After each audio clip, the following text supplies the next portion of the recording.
Blog Talk Radio. Namaste, everyone. Welcome to Nature of Reality Radio. It is May 10th, 2016. This is your host, Andrew Fisher. Normally, this show broadcasts Wednesdays from the suburbs of Philadelphia, Pennsylvania, from 6 to 8 p.m. Eastern Standard Time, to expose the true and false nature of reality for what it is and what it isn't. Today, I'm doing a Tuesday show because, well, let's just say I'm really losing my patience with Matthew Bueno. I thought he was going to be on the show this past Wednesday, but the day before he tells me he has a business meeting that he never tells me about, and then I give him a whole slew of times that I'm available, like basically 3-hour span every day after that until today, and then I tell him I'll be willing to do it in the morning, and yet for some inexplicable reason, even though he said he's going to try to find a time to do the show with me, he couldn't do it. So I put him on for July, and God, I hope you'll be able to come on the show. So, he's very knowledgeable, but to see that this is going on the way it is with him, I don't know what the problem is. But anyway, on the show today, I want to make sure I get one show a week, so I'm not going to pass up the opportunity to do this. I'm going to be doing 2 shows in 2 days.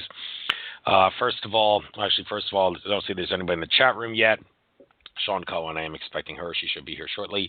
But this show, I'm going to be probably on for 3 hours, only 2 hours of live feed time, and then the third hour after that I will not have a live feed on, so anybody who wants to catch that will have to catch it on the archives.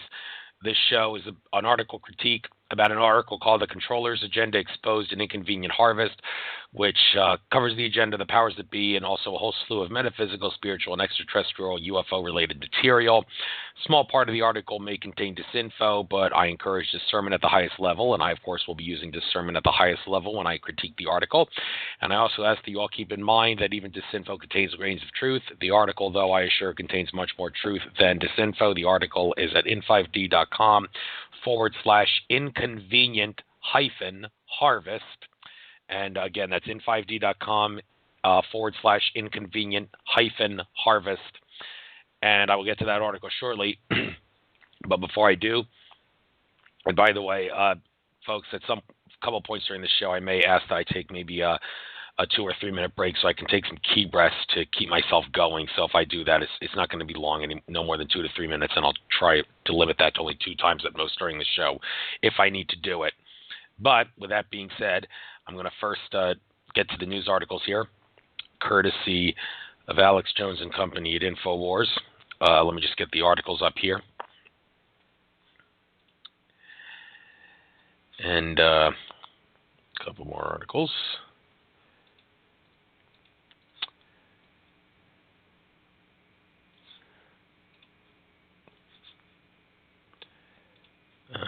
Okay. All right, that's enough of the articles here. First article. Police now arresting YouTubers for, quote, offensive videos. Joke clip about French bulldog being a Nazi deemed hate speech. The UK police arrested a man for making a joke YouTube video about his girlfriend's pet dog being a Nazi.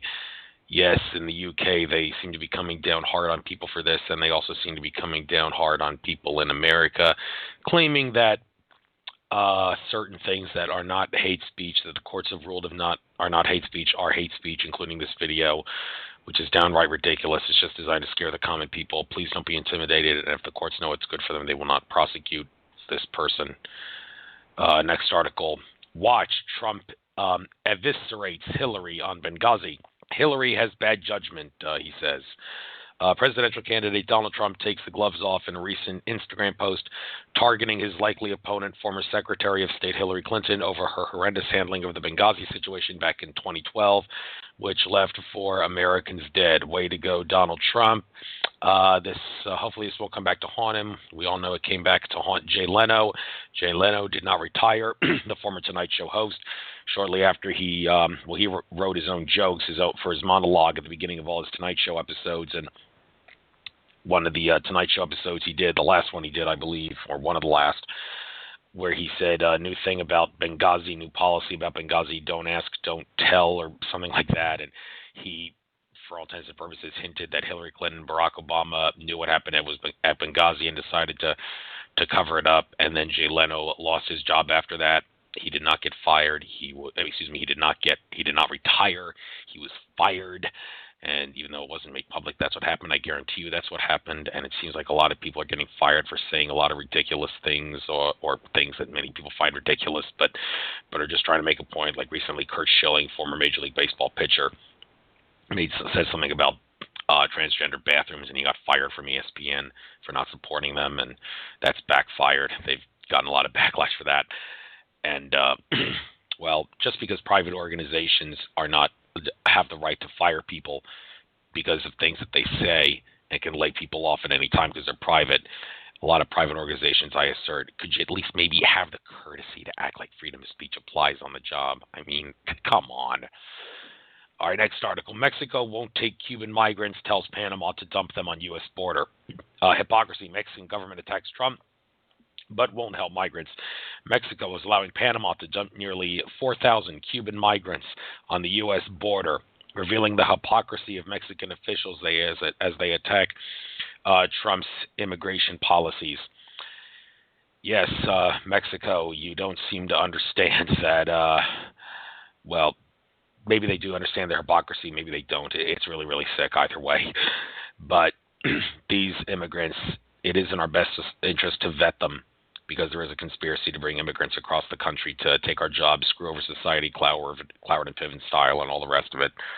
So let's vet our immigrants and not allow countries to just dump them.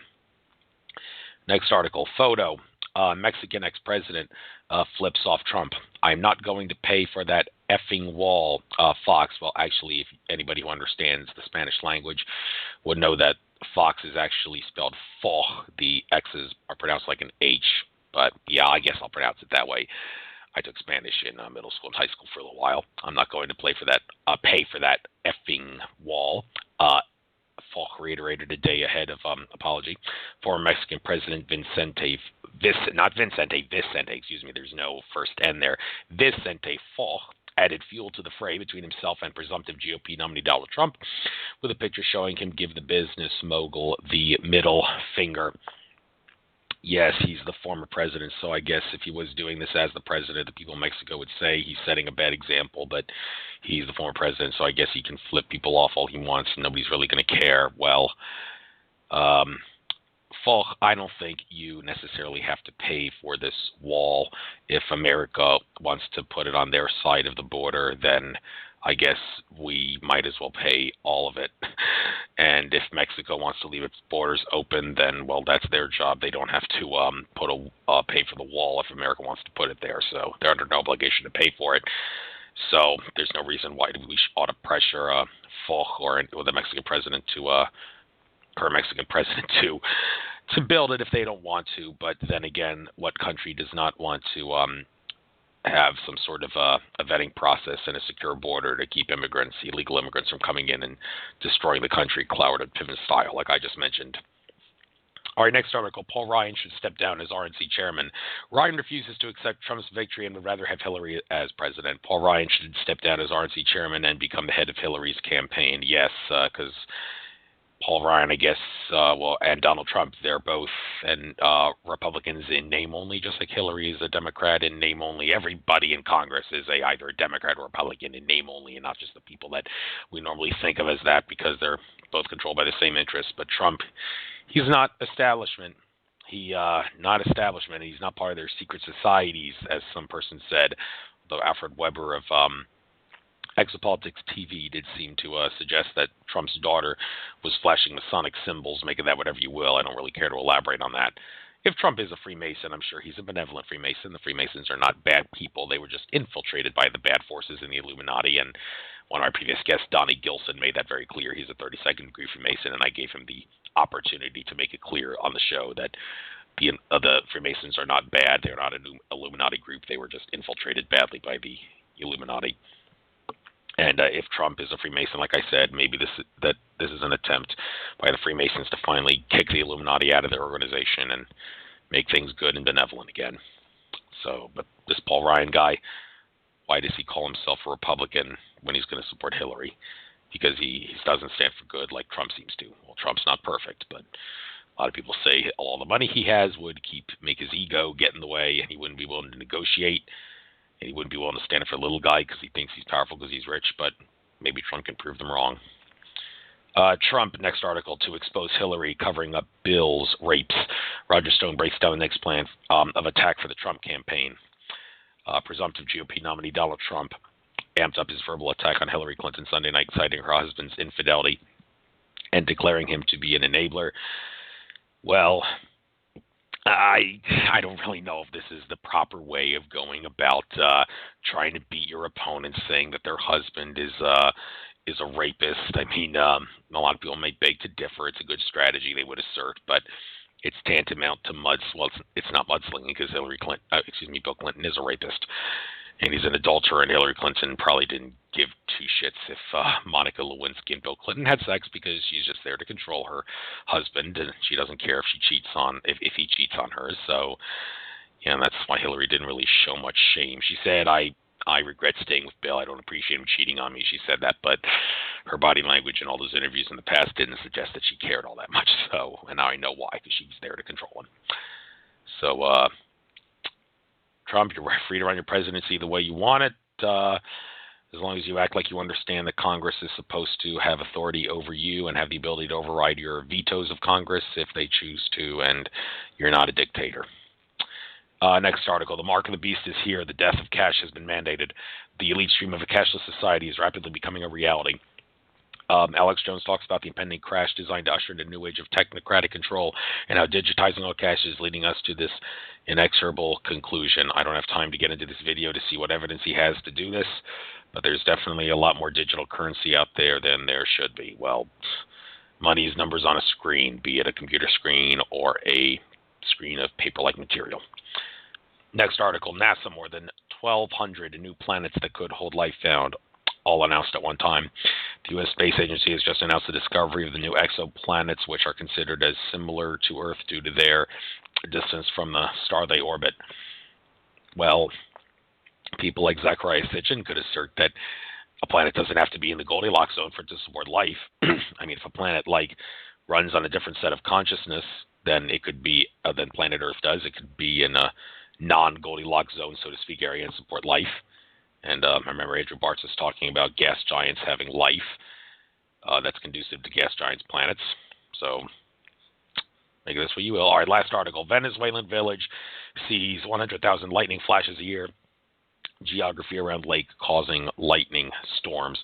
You know the old saying about how lightning never strikes in the same place twice? Try telling that to the people who live around Venezuela's Lake Maracaibo. Okay, I'm not exactly sure why they decided to put this here, but just thought I'd put that out as an interesting fact. All right, I see there's someone here in the queue, Smith Real. Glad to see you there. Don't know why Sean isn't here yet, but no time to worry about that. Let me just article up. I actually would prefer not to have it on Google Chrome because In5D seems to have a problem with the flash crashing on my computer, so I am going to put it on Internet Explorer. And this article is long.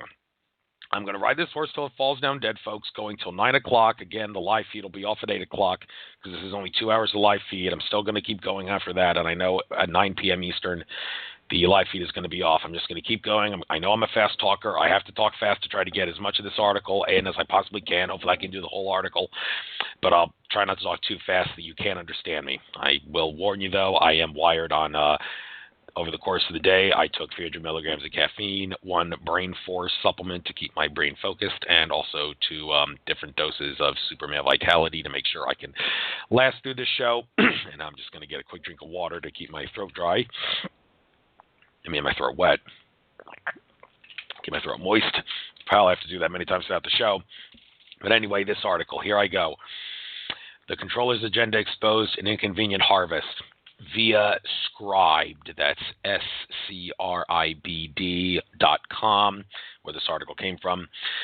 Intro here says, for one seeking enlightenment in the form of new enhanced consciousness and enlarged perceptive faculty, be prepared to divest yourself of all past preconceptions and thought habits, and with childlike meekness and docility, surrender the mind to the reception of some novel and unexpected truths. Bookmark for future reference, it says. All right, first subchapter in here, shifting awareness. Throughout the world, there are great megalithic structures which defy conventional explanations. In Egypt are the Giza pyramids, the Great Pyramids of Giza. In Bolivia, the megalithic sites of Tiwanaku and Pumapunku. On Easter Island, the massive stone heads, and in Peru are the massive stone structures of Sacsayhuaman, Ollantaytambo, the temple-like city of Machu Picchu, and the plains of Nazca with runaways and images which can only be seen from the air. These were all created by a civilization and technology unknown to us. There are even newer discoveries, such as the great stone structures and cities uncovered off the coast of Florida, Cuba, Japan, and Spain. Atlantis and Lemuria, perhaps. The encrusted sea life of the Japanese pyramid has been carbon dated to 10,000 years ago. The discovery off Spain is consistent with the city of Atlantis. And so is off the coast of the Bahamas, too, the whole Bimini Road thing. Next paragraph here. In 2007, we visited Egypt and discovered that the Sphinx was very likely many thousands of years older than the Great Pyramids, and the Great Pyramid itself may have been built over 12,000 years ago. But what is a mile-high stone image of a half-man, half-lion image doing on the surface of Mars? There are, the whole Cydonia thing that Richard Hoagland talks about. There are even pyramids on Mars, again, in the Cydonia, where they connected to an ancient civilization on Earth. Most likely. In Egypt, we were introduced to the story of Isis and Osiris and Horus, carved in hieroglyphics and pictures into the walls of a temple. It was a story which sounded suspiciously like the story of Joseph and Mary and the Christ child. Well, yeah, it's a play off of that, it is. A story which existed thousands of years before the events of the Holy Land. Does history repeat itself so perfectly that it's the same story? No, more likely the powers that be are creating religions which are designed to brainwash people. And by the way, what's the difference between religion and mythology? Well, as Jordan Maxwell says, you call something a religion if you believe it to be true, and you would call the same kind of another person's religion a mythology if it's their mythology and you do not believe it to be true. My religion, your mythology. That's the difference. And ancient Egyptian mythology with Isis, Horus, and Osiris, I do remember seeing a documentary recently where they suggested that that's all fiction. That was the powers that be, who the Illuminati bloodlines who controlled Egypt too, ancient Egypt. They created those fictional characters and presented them as truth.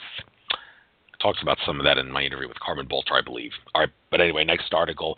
Then we found out that the Great Pyramid wasn't a burial place after all. No shit. It may have been a beacon, a power plant, or a weapon, but it most certainly was never a burial place. Yeah, the most ridiculous theory of all is the one that's accepted without question. Ridiculous. The evidence for the story was planted by an archaeologist, but has not changed despite being officially acknowledged. If our history is lost, we can't know who we are and what we're doing here and where we're going. The Maya saw the end of their calendar as December 21st, 2012, and Pope Gregory synchronized their Gregorian calendar so it would coincide with the number sequence 12/21/2012 at 11:11 Greenwich Mean Time at its inception, a.m., 11:11 a.m. Greenwich Mean Time. What interest would a pope have in a Mayan calendar? Am I missing something here? The Maya were supposedly this primitive tribe in Mesoamerica that had been living in the Stone Age, and the pope thought they knew enough about cosmology and changed the calendar to change the calendar to match it for the rest of the civilized world. This was going to require some serious study. Well, the Mayans, they were a lot more intelligent than we give them credit for. After considerable research into what initially seemed to be a curious exercise, something amazing emerged. The world we think we know isn't at all a faithful representation of the greater reality. And more importantly, the world that we live in is about to change in a massive way. The reason it's all going to change, a great cosmic cycle which is about to end. It happened 26,000 years ago, and it will again happen in 26,000 years, and there ain't nothing that can stop it. What is amazing is that that's actually a good thing. All right, let me just see here. Nobody in the chat room. I wonder where Sean is. All right, here I go again, continuing with the article. Next subchapter here, the Fluoride Hoax. Quote by Dean Burke, Congressional Record, July 21st, 1976, says, in point of fact, fluoride causes more human cancer death and causes it faster than any other chemical. And yet they put it in our water. How sick. Fluoride hardens the enamel of teeth and makes them resistant to decay. This effect occurs when fluoride is applied to the outside of teeth. This hardening of enamel also makes it chip and fracture. Topical fluoride also causes inflammation and destruction of gingival and periodontal tissue, thus contributing to tooth loosening and tooth loss. Many studies done to assess the effectiveness of fluoride in preventing cavities benefited by the subject's lack of teeth. Fluoride is also linked to a variety of malignancies, including cancers of the oral cavity and pharynx, colon, rectum, liver, pancreas, and urinary systems. Fluoride has a whole host of toxic effects that are principally caused by its disruption of cellular enzymatic systems. All metabolic processes are effective. This can cause breathing difficulties, bone pain, excess urination, sleep disturbances, headaches, anxiety attacks, rashes, stomach pains, painful feet, joint pains, chronic fatigue, hypothyroidism, thyroid enlargement, liver dysfunction, bleeding gums, skin ulcerations, and a strong asthma-like exhaustion. And I'm sure there's more where that came from. Fluoride concentrates in arteries and attracts calcium, which causes calcium deposition and hardening of the arteries. Not surprisingly, the incidence of heart disease doubled in the 5 years of the Grand Rapids fluoridation experiment in the 1950s. Fluoride is a toxin and a carcinogen. It has been conclusively shown to weaken bone strength and increase the risk of hip and wrist fractures.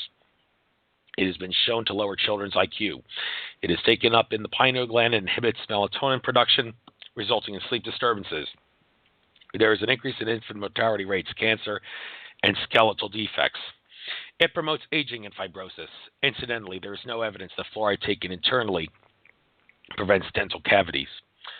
Fluoride is used in a variety of manufacturing processes, which include aluminum, petroleum, steel, glass, fertilizers, plastics, and munitions.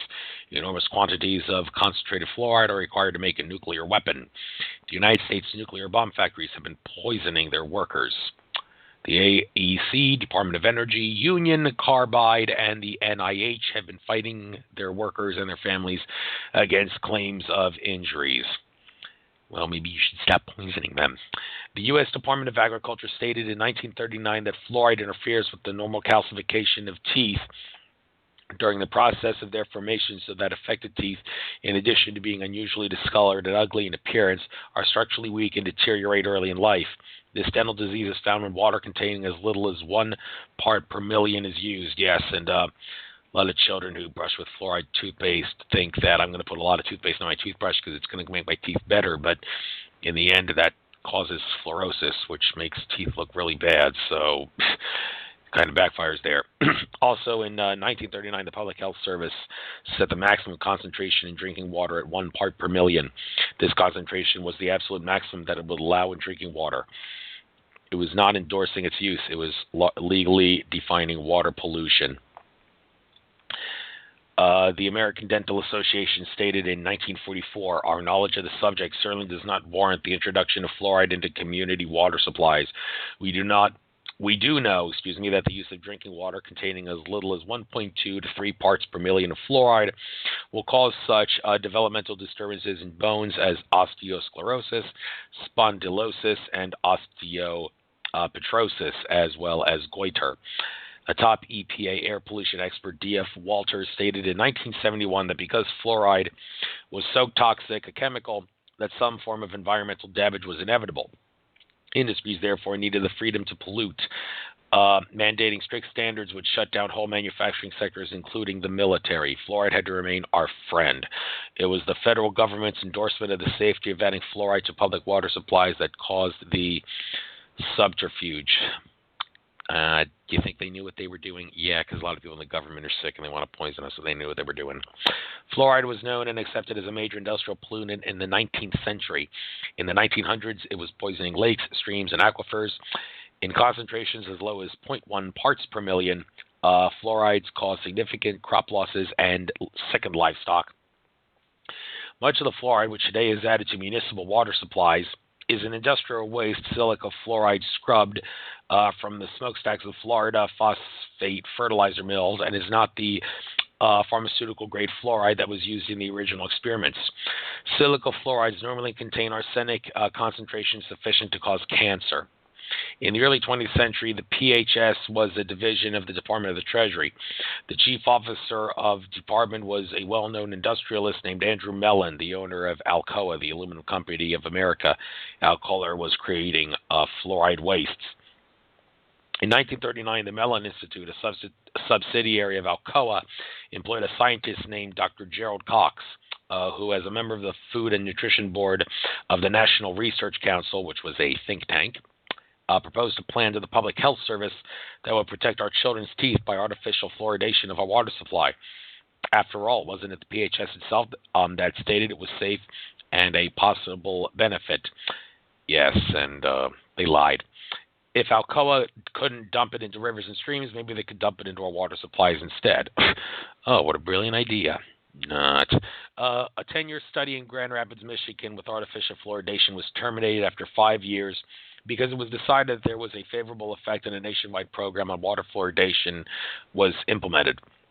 Actually, the data that supported fluoridation was inconclusive, and the heart disease incidence doubled. Fluoride attracts calcium to arterial walls and causes hardening.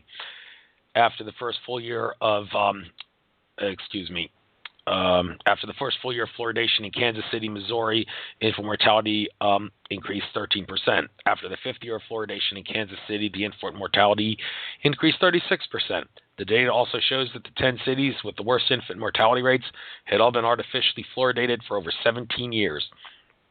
A computer analysis of the data from the largest dental survey ever done, 40,000 school children, by the National Institute of Dental Research revealed that there was no correlation between tooth decay and fluoridation. Schools with the highest caries-free rates were totally unfluoridated. If you examine a tube of fluoride containing toothpaste, you are advised to call Poison Control Center if swallowed. It says call Poison Control if swallowed. The amount of fluoride that is in a tiny bead of toothpaste is almost identical to the amount found in a glass of fluoridated tap water. When fluoride is ingested during pregnancy or subsequently given to young infants, it produces a syndrome indistinguishable from ADHD, attention deficit hyperactivity disorder, or ADD, attention deficit disorder, which is being used, of course, to justify giving kids Ritalin and amphetamine-like pills, which is harming them more than helping them. It is now apparent that the epidemic of ADD or ADHD in the United States closely parallels the history of forced fluoridation. Australia and most European countries which had followed our lead have since banned it. Good for them. Fluoride is still being used in the United States, and its use is being actively deferred by the Centers for Disease Control, the CDC. Many processed foods contain high levels of fluoride. Today, the only liquids that are essentially free of fluoride are natural spring water and reverse osmosis filtered water. In 1967, a report created by a think tank called the Special Study Group, funded by a quasi-governmental agency, assigned itself the responsibility for considering the possibility and desirability of long-term peace. The conclusions of the report were that lasting peace, while theoretically possible, would not be in the best interest of a stable society to achieve it. The participants in the study were civilians with no direct connection to the government. They were all highly respected and well-known members of society in a diversity of fields. The report was released by one of the participants who believed that the purely scientific argument, lacking in any semblance of spirituality, would be inappropriately applied. Their conclusions were: 1. All social systems are subservient to the war-making process. 2. War stabilizes economies. 3. War is the foundation of a stable government. 4. War supplies the basis for political authority. 5. War enables class distinction. 6. War subordinates the citizens to the state. 7. War controls social dissonance. 8. War binds social allegiance. 9. War corrects the balance between gross human population and the resources available to sustain it. 10. War creates the basic standard of value in the creative arts. And let's count it: 1, 2, 3, 4, 5, 6, 7, 8, 9, 10, 11. 11. War provides the fundamental motivation source of scientific and technological progress. Well, a lot of brainwashing and a lot of truth, but not in a good way. War, what is it good for? Nothing. The salient issue was that war is absolutely essential as a cohesive force. In fact, the only cohesive force of civilized society, that a condition of general peace would lead to changes of unprecedented magnitude and likely to destroy the civilization itself. The very power of government is created by war. War on poverty was declared March 9, 1933 by President FDR, Franklin Roosevelt, which has never been rescinded. This occurred simultaneously with a federal bankruptcy settlement. The present corporate federal government is unconstitutional without it. Peace would indeed cause changes of unprecedented magnitude, as our constitutional federal government would then be returned to us. Well, wouldn't that be great if we could get the spirit of 1776 back in America? All right, still have only one person in the chat. I don't know if Sean's coming, but next sub-article. The income tax and other deceptions. Well, before I start reading, let me point out that perhaps the best source of finding out how the income tax is a total fraud is the book Income Tax Shattering the Myths. Again, Income Tax Shattering the Myths by David Champion. Costs $100. I haven't bought it yet, but maybe I should. And I guess it's all worth it if you're willing to read it. Dave Champion said he hasn't paid taxes since the mid-'90s, and he practices what he preaches to avoid paying them, which he has every right to do because taxes are voluntary. But anyway, moving on here. Income from sources not effectively connected with the conduct of a trade or business within the U.S. government is not subject to any tax under Subtitle A of the Internal Revenue Code. The current federal income tax is not a tax on income. It is a tax on corporate profit and privilege. This information was obtained from the IRS through a Freedom of Information request. The key to understanding the income tax code is the word income. It is not defined in the current code, yet cannot exist within a legal document without a definition. Its definition is exposed in earlier code documents and some Supreme Court decisions, and it has nothing to do with compensation for labor. It is defined as profit from activity that is effectively connected with the federal government or through a privilege associated with public office or a federally licensed activity.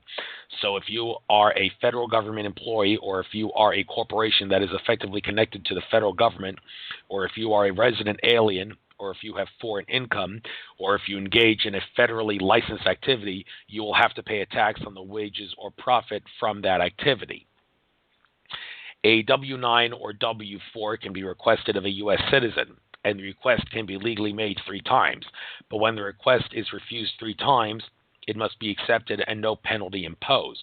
The form only applies to U.S. resident aliens or people residing in a federal territory, or U.S. citizens engaged in a federally connected activity. By the government's own admission, it is not required to tell you this.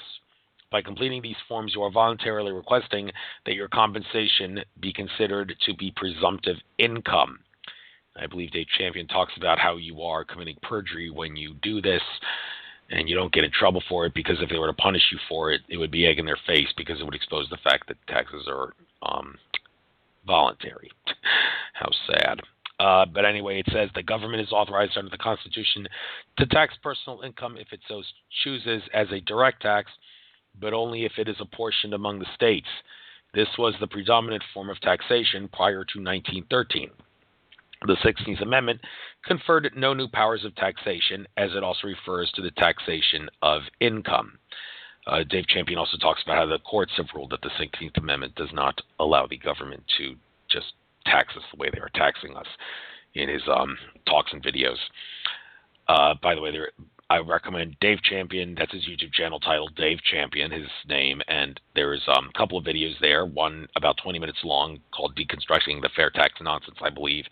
And then there's like a 51-minute video which goes into great detail. And he actually says in that video, trying to explain the income tax fraud is like trying to give in 51 minutes is like trying to give a tour of an aircraft carrier in 8 minutes. So I suggest you read my book, but I'll try to do my best here. But he did a good job, but his book, again, it's worth reading. It'll expose a lot more than he in 51 minutes or this article even could get into.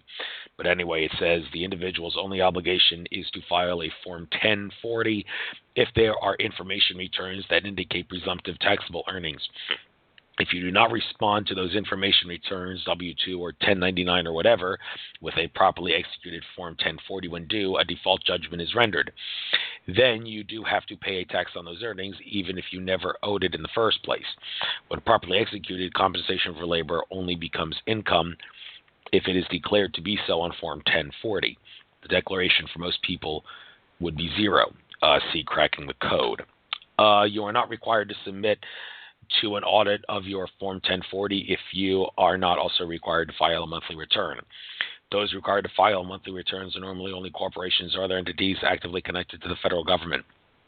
The Internal Revenue Service derives its only authority and jurisdiction from the Corporate Tax Act and the Public Employees Salary Tax Act, which are the products of treaties between the corporate United States, the Crown of England, the British Commonwealth of Nations in the Caribbean Ocean, the World Bank, and the International Monetary Fund. The IRS is therefore an agent of a U.S. corporation with connections to foreign powers. It has no lawful authority over United States citizens. The framers of the Constitution gave the federal government severely limited powers. All powers not specifically given to the federal government exist with the states or the people. And by the way, it's being redundant when it says in the Ninth Amendment to the states or to the people, because the states are the people. The people are the states. The states would not be the states if it weren't for the people, so they didn't actually have to write or to the people, but they did, for whatever the reason. By paying an income tax when not due, we're feeding a fraudulent corporate federal government. We're sowing the seeds of our destruction. If you would like to see a former IRS commissioner who actually authorized much of the code stumble over some fairly easy questions about what the law actually says, see the movie Freedom to Fascism, produced and directed by Aaron Russo. The fellow, who was apparently either died of cancer or murdered, most likely murdered, because he exposed a lot of information, including the microchip global population plot. But anyway, it says here, the Federal Reserve Bank is a private bank. It was chartered by Congress through the Federal Reserve Act of 1913. However, in Article 1, Section 8 of the Constitution, where Congress's powers are listed, nowhere does it state that the creation of a private charter bank is one of its powers, nor can it be legitimately argued that such power is necessary and proper for the execution of its enumerated powers. The 10th Amendment to the Constitution excludes any powers not specifically listed in Article 1, Section 8 of the Constitution. The Federal Reserve is therefore unconstitutional. No amount of redacting by the corporate federal courts is going to change that. The cause of the American Revolution was the resistance of the colonies to borrowing money, not taxation without representation. Well, it was also because the Illuminati, who controlled America before the Revolution, also controlled America after the Revolution. It was one great big Illuminati experiment. The war was the American Revolution to turn America from a prison with bars into a prison without bars, where people realize they're not free, and then after the war think that they are free when in fact they're not. And the Founding Fathers were ignorant of that and had no idea that over the course of time, the powers that be were going to take away all the good things the Founding Fathers fought for us. But anyway, a lot of Americans did want to fight. Well, I shouldn't say a lot, only like 3%, but even that's a lot by population standards. And the American Revolution was manipulated to help America win that war. And all right, but I'm digressing. England in 1764 had outlawed the creation of colonial script. This forced the colonists to sell bonds of indebtedness to the Bank of England and use its banknotes. The framers of the Constitution deliberately excluded private and or chartered banks to prevent this from repeating. It isn't therefore an accident that the creation of a private charter bank is excluded from the specifically listed powers in Article 1, Section 8 of the Constitution. 450 years later, after fighting and winning our independence from the yoke of indebtedness to the Bank of England and creating our own constitution, which gives us the right to create our own monetary system free from the enslavement caused by debt, we gave it away to a private bank connected to the Bank of England. We are once again slaves of a monetary system controlled by others, and of course the monetary system, fractional reserve banking, makes debt and inflation unavoidable, particularly because of the interest on the loans. The United States of America is a constitutional republic, a confederation of states. The federal government was created by a trust indenture contract called the Constitution for the United States of America.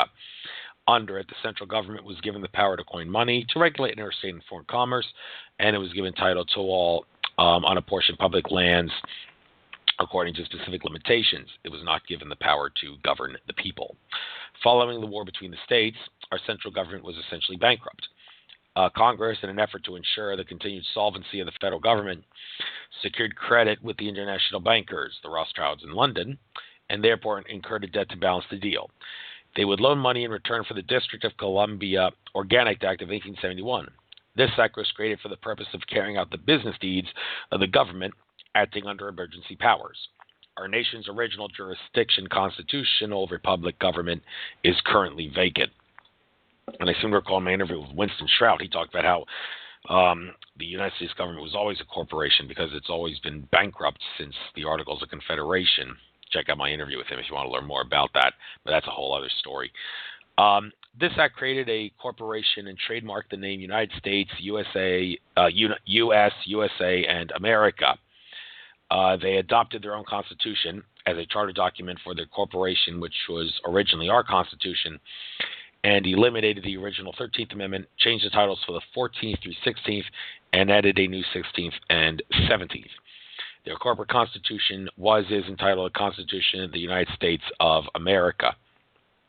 Well, actually, I think that's a mistake. The original one was the Constitution of the United States of America, and the new one is the Constitution of the United States, the former referring to the consortium of United States of the country of America, the latter being the charter for the corporation called the United States, which is that place named in, don't remember the exact part in the Constitution, but it's that thing that mentions 10 square miles, not exceeding 10 square miles, that part.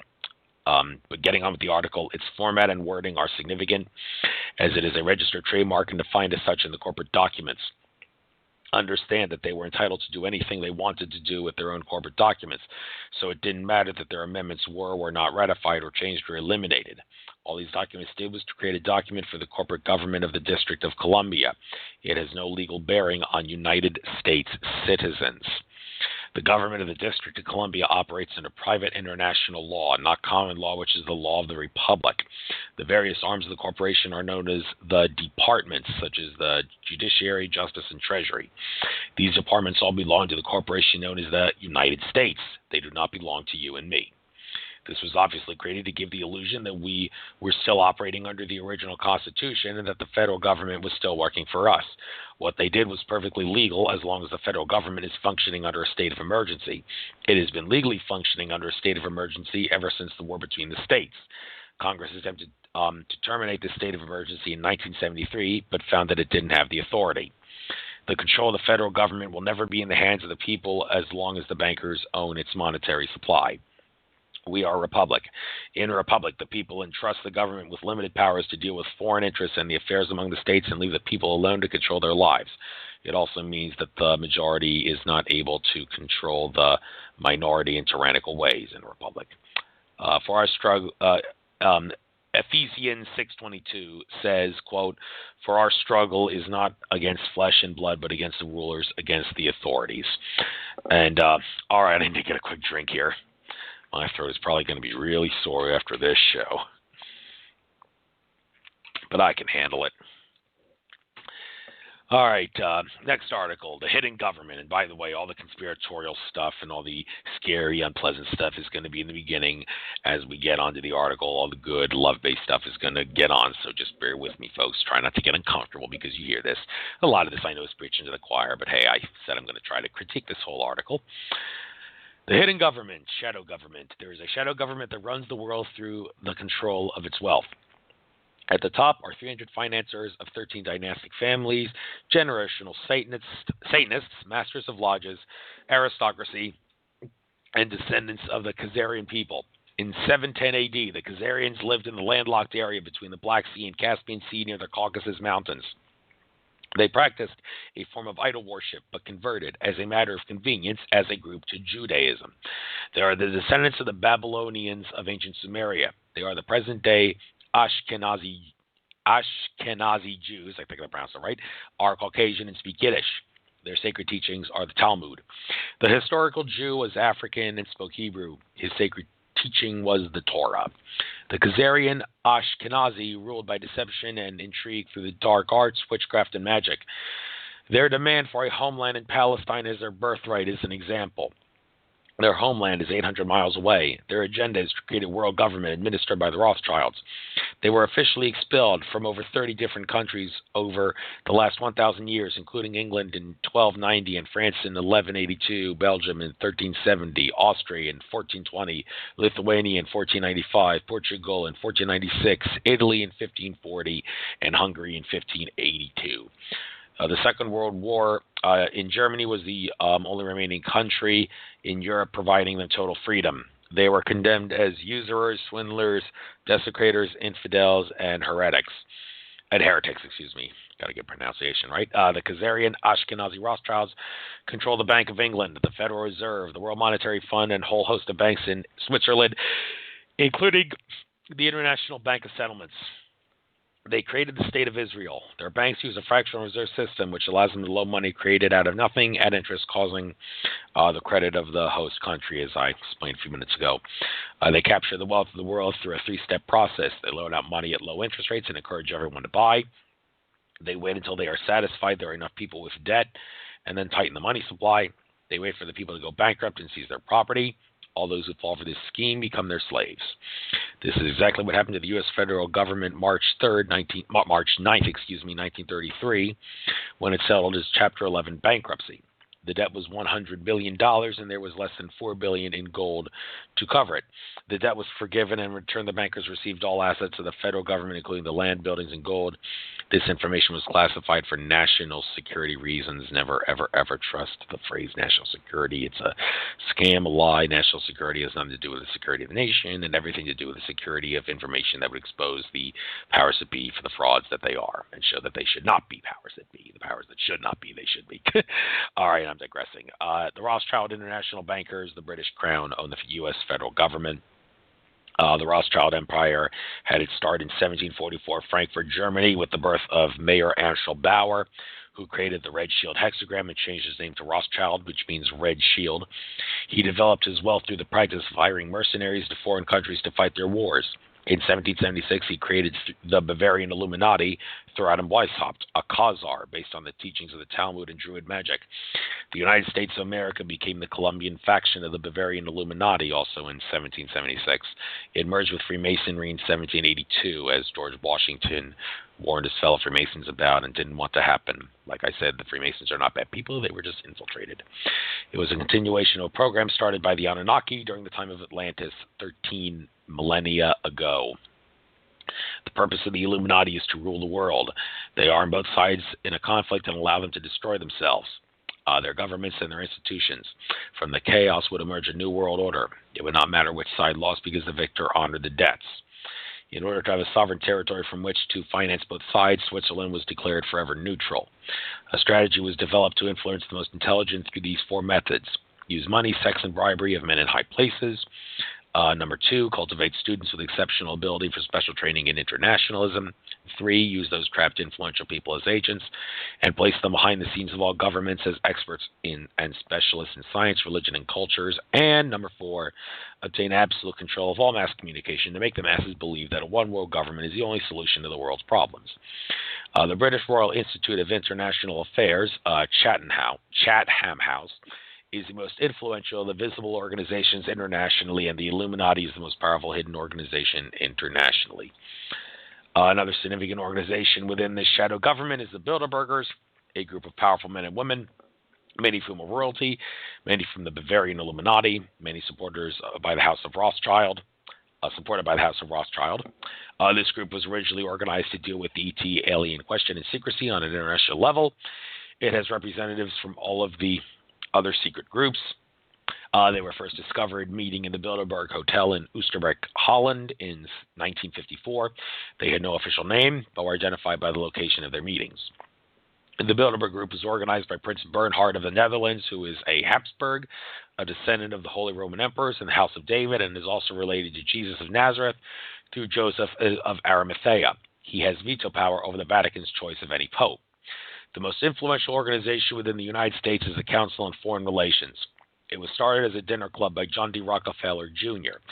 It received a significant boost in influence and power when it merged with the British Royal Institute of International Affairs in 1921 and received backing from J.P. Morgan, the Carnegie Endowment, the Rockefeller Family Trust, and other Wall Street banking interests. The actual power behind these organizations is various roundtable groups within roundtable groups. The inner group doesn't have a name and is known to most of its members, and is unknown, to most of its members, I should say.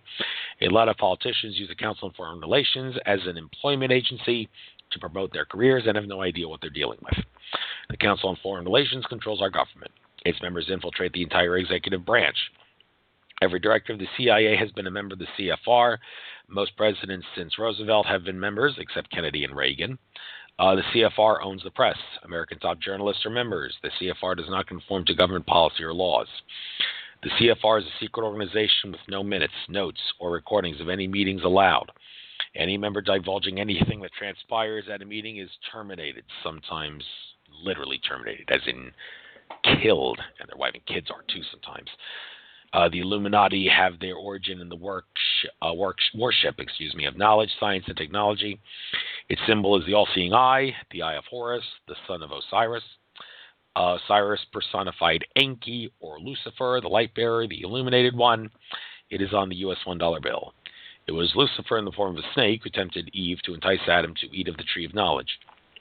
Enki was the metaphorical snake in that story. He represented the spirit of defiance against the established order. He started the mystery schools and the Mason guilds.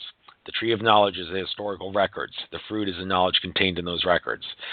The leaders of the political right and left are Luciferian. They may profess to be Christians or Jews or Muslims, as it is useful to do that, but they are and have always been internationalist Luciferians. They give allegiance to no nation or religion.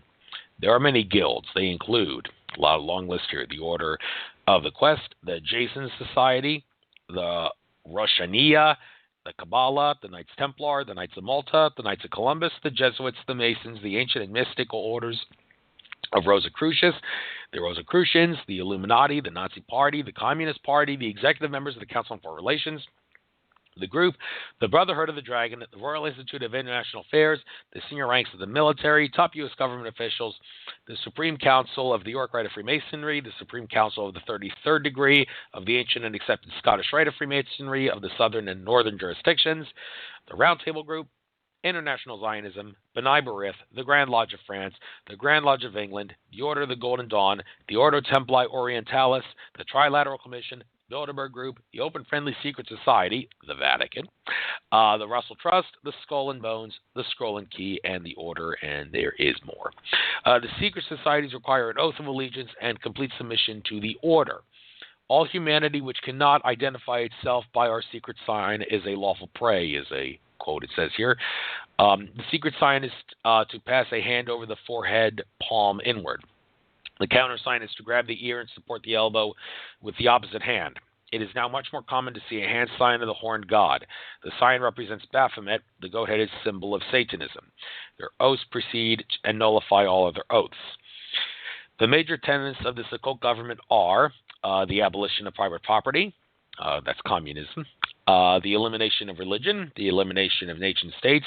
Well, they want to eliminate religion to make them a religion of Satanism. And again, the elimination of nation-states, the abolition of the home and family, the belief that illumination emanated from the supreme being Lucifer, who desired a class of perfect men and women to carry out the organization and direction of the world, belief in the plan to reshape the social system of the world by taking control of all individual countries. A little mini article titled Communism, Fascism, and Socialism Are Their Creations. In order to fully understand these people, it is helpful to read the Protocols of the Wise Men of Zion, which describes the methodology for tyranny which the Mason Guilds are using. This is part of the initiation ceremony. It states, quote, "We are chosen. We are the only true men. Our minds give off the true power of the Spirit. The intelligence of the rest of the world is merely instinctive and animal. They can see, but they cannot foresee. Their inventions are merely corporeal. Does it not follow that nature itself has predestined us to dominate the whole world? Outwardly, however, in our official utterances, we shall adopt an opposite procedure and always do our best to appear honorable and cooperative. A statesman's words do not have to agree with his acts. If we pursue these principles, the governments and peoples which we have thus prepared will take our IOUs for cash. One day they will accept us as benefactors and saviors of the human race. If any state dare to resist us, if its neighbors may come and cause with it against us, we will unleash a world war," unquote. The Protocols of the Wise Men of Zion was presented at the First World Zionist Congress in Basel, Switzerland in 1897, or is that pronounced Basel, whatever. It is a blueprint for world domination. It was published in England in 1920 and immediately attacked as a forgery. It is an Illuminati document. That document, the Protocols of the Wise Men of Zion, is the next sub-article here. Before I get into that, let's see if there's anybody here. Oh, Sean, you made it. Glad you made it. And you were asking me on Facebook, why 3 hours? Well, why 3 hours? Because this article is long and I may need 3 hours to do it. The live feed will be over in 1 hour and 6 minutes, but I will continue going after that. until 9 o'clock p.m. Eastern, which I'm sure will be way past their bedtime in the UK. But and I don't think I'm going to be able to talk to anyone in the chat here because I just got to keep going to make sure I do that. I may have to take a couple 2 or 3 minute breaks. But I'm going strong, and I'm going to continue going strong. I'm going to ride this horse till it falls down dead. But this article here, The Protocols of the Wise Men of Zion, quote, "We will remain invisible until the moment when it has gained such strength that no cunning can any longer undermine it," unquote. Next quote, "Wars, so far as possible, should not result in territorial gains," unquote. Next quote, "The minds of the masses must be diverted toward industry and trade. Thus all the nations will be swallowed up in the pursuit of gain and will not take note of their common foe." Next one, "We shall create an intensified centralization of government. We must develop a super government by representing it as the protector and benefactor of all those who voluntarily submit. We shall soon begin to establish huge monopolies." Next one, the intensification of armaments, the increase of police forces so that in all the states of the world, besides ourselves, there will be only the masses of the common people, a few aristocrats sympathetic to our cause, police and soldiers. Yes, let's not be sympathetic to their cause because they're designed to tyrannize us. Next one, "We shall put government power in the hands of persons whose past and reputations are such that between them and the people lies an abyss." Yeah, but who should be in government power? People that understand that the only reason government was created was to exert by any force to protect the rights and property of everyone under the auspices of that government and act like the collective authority of a group like a government cannot exceed the authority of any individual member of that group. But anyway, next quote, "We have fooled, bemused, and corrupted the youth of the masses by rearing them in principles and theories which are known to be false." Next one, "We shall destroy among the masses the importance of the family and its educational values." Next quote, "We have invented the whole policy and insinuated it into the minds of the masses to obtain in a roundabout way what is unattainable by the direct road. It is this which has served as the basis for our organization of secret masonry, which is not known to, and aims which are not even so much as suspected by these cattle." Oh, that sick word, cattle. That's what they view us as, cattle. Next one, "We shall saddle and bridle the press with a tight curb. Not a single announcement will reach the public without our control." Yes, that's basically the idea behind you write what you're told. Next one, "In order that the masses may not guess what we are about, we will distract them with amusements, games, pastimes, and passions, also known as bread and circus." Next one, "We shall come into our kingdom by the aid of coups d'etats, prepared everywhere for one and the same day." Next one, "Plots against us shall no longer exist. We shall slay without mercy all who take arms at hand to oppose our coming," like whistleblowers. Next one, "1/3 of the masses will keep the rest under observation. Political crime we shall send for trial in the category of thieving, murder, and every kind of abominable and filthy crime. Public opinion will then brand it with the same contempt." And that's all the quotes. The power elites among these groups are almost always recruited from the secret societies of Harvard and Yale, specifically the Skull and Bones and the Skull and Key. Doesn't mean all people that go to Harvard and Yale are evil people. A lot of very benevolent and very ingenious people go to Harvard and Yale, like Alfred Weber, for example, who I interviewed, specifically Skull and Bones and Skull and Key. Okay, these are both branches of the Illuminati. They are connected to the parent organizations of England and Germany, such as the group and the Thule Society. Members of these organizations are executive members of the Council on Foreign Relations. Politicians are controlled through the accumulation of dossiers by the FBI, the IRS, the ATF, the CIA, the Mossad, MI6, the Anti-Defamation League, and the KGB. Those who do not have incidents in their past that can be used against them are put in positions by one or more of the above organizations that will result in an incident that can be used to control them. There are brothels in Nevada and the Bohemian Grove in California. There are call girls and pages that frequent the halls of Congress that are used for this purpose. Every attempt is made to corrupt all public figures with notoriety, sex, money, or power. Anyone who doesn't play along is weeded out and in some cases murdered.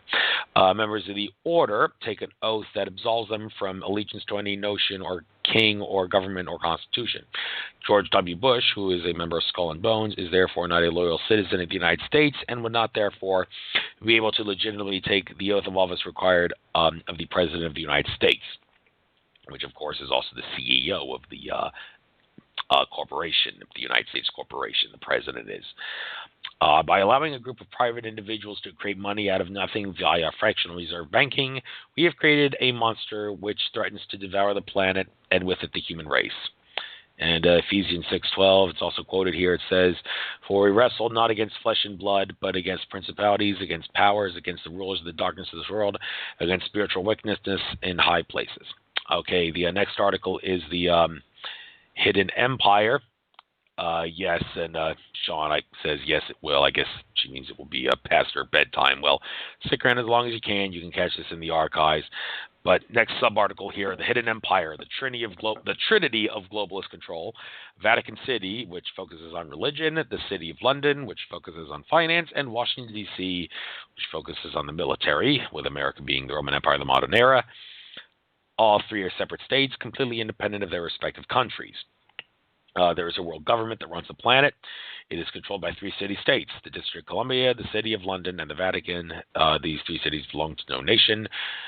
The District of Columbia is located in the heart of Washington, D.C. It includes the Washington Mall, federal buildings. It includes the Capitol, White House, and the federal courts.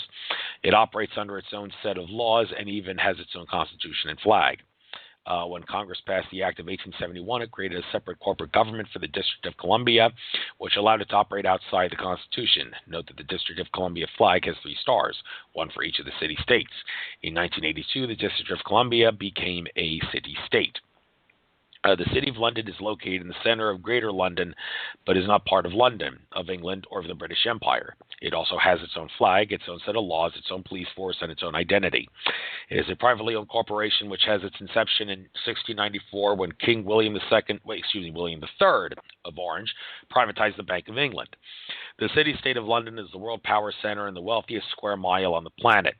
It contains the Bank of England, Lloyd's of London, the London Stock Exchange, the All-British Bank, some 385 foreign bank branch officers, and another 70 U.S. banks. It owns the Fleet Street publishing monopoly. It is the headquarters for British Freemasonry, and it is the headquarters for a money cartel called the Crown. The Crown is unrelated to the royal family or the British monarchy. It is the private city-state of London. It has a council of 12 members who rule the corporation, and a mayor called the Lord Mayor of the City of London. The council members serve as proxies for the 13 wealthiest families in the world. This corporation holds title to crown land of the crown colonies, such as Canada, Australia, and New Zealand. The Vatican became a city-state February 1929. It also has its own flag, its own laws, and its own police force. It includes vast land holdings, investments with the Rothschilds of Britain, France, and the United States, and with giant oil and weapons corporations like Shell and General Electric. It is tied to the Club of Rome, an Illuminati organization, which, of course, had a lot to do with formulating the global warming, also known as climate change hoax. The Vatican gold is worth billions and is stored in the Bank of England and Federal Reserve. The Catholic Church possesses more material wealth than any bank, trust, or government on the planet. Yeah, and the Rothschilds also get their money from the Vatican. Therefore, many would assert the Vatican is higher up on the Illuminati ladder of authority than the Rothschilds. The church is the indoctrination center for a spiritual world paradigm, and as such controls about 1/3 of the world's population. Well, it's a Catholic organization that it's a satanic cult, I should say, that masquerades as a Catholic organization. And I guess the only reason they masquerade as Catholic is because Catholicism is the most popular religion in the world. If it was some other religion, that's what they would masquerade as. Although physically separate, these three city-states are all one empire called the Empire of the City. It controls the world economically through the City of London, militarily through the District of Columbia, and spiritually through the Vatican. In 1963, President John F. Kennedy had something to say about this power structure in a speech to the American people. It is still relevant today. We've heard this speech many times. Speech is, quote, "The word secrecy is repugnant to a free and open society, and we are, as a people, inherently and historically opposed to secret societies, to secret oaths, and to secret proceedings, for we are opposed around the world by a monolithic and ruthless conspiracy that relies primarily on covert means for expanding its sphere of influence, on infiltration instead of invasion, on subversion instead of elections, on intimidation instead of free choice. It is a system which has conscripted vast human and material resources into the building of a tightly knit, highly efficient machine that combines military, diplomatic, intelligence, economic, scientific, and political operations. Its preparations are concealed, not published. Its mistakes are buried, not headlined. Its dissenters are silenced, not praised. No expenditure is questioned. No secret is revealed. I am asking your help of informing and alerting the American people, confident with your help.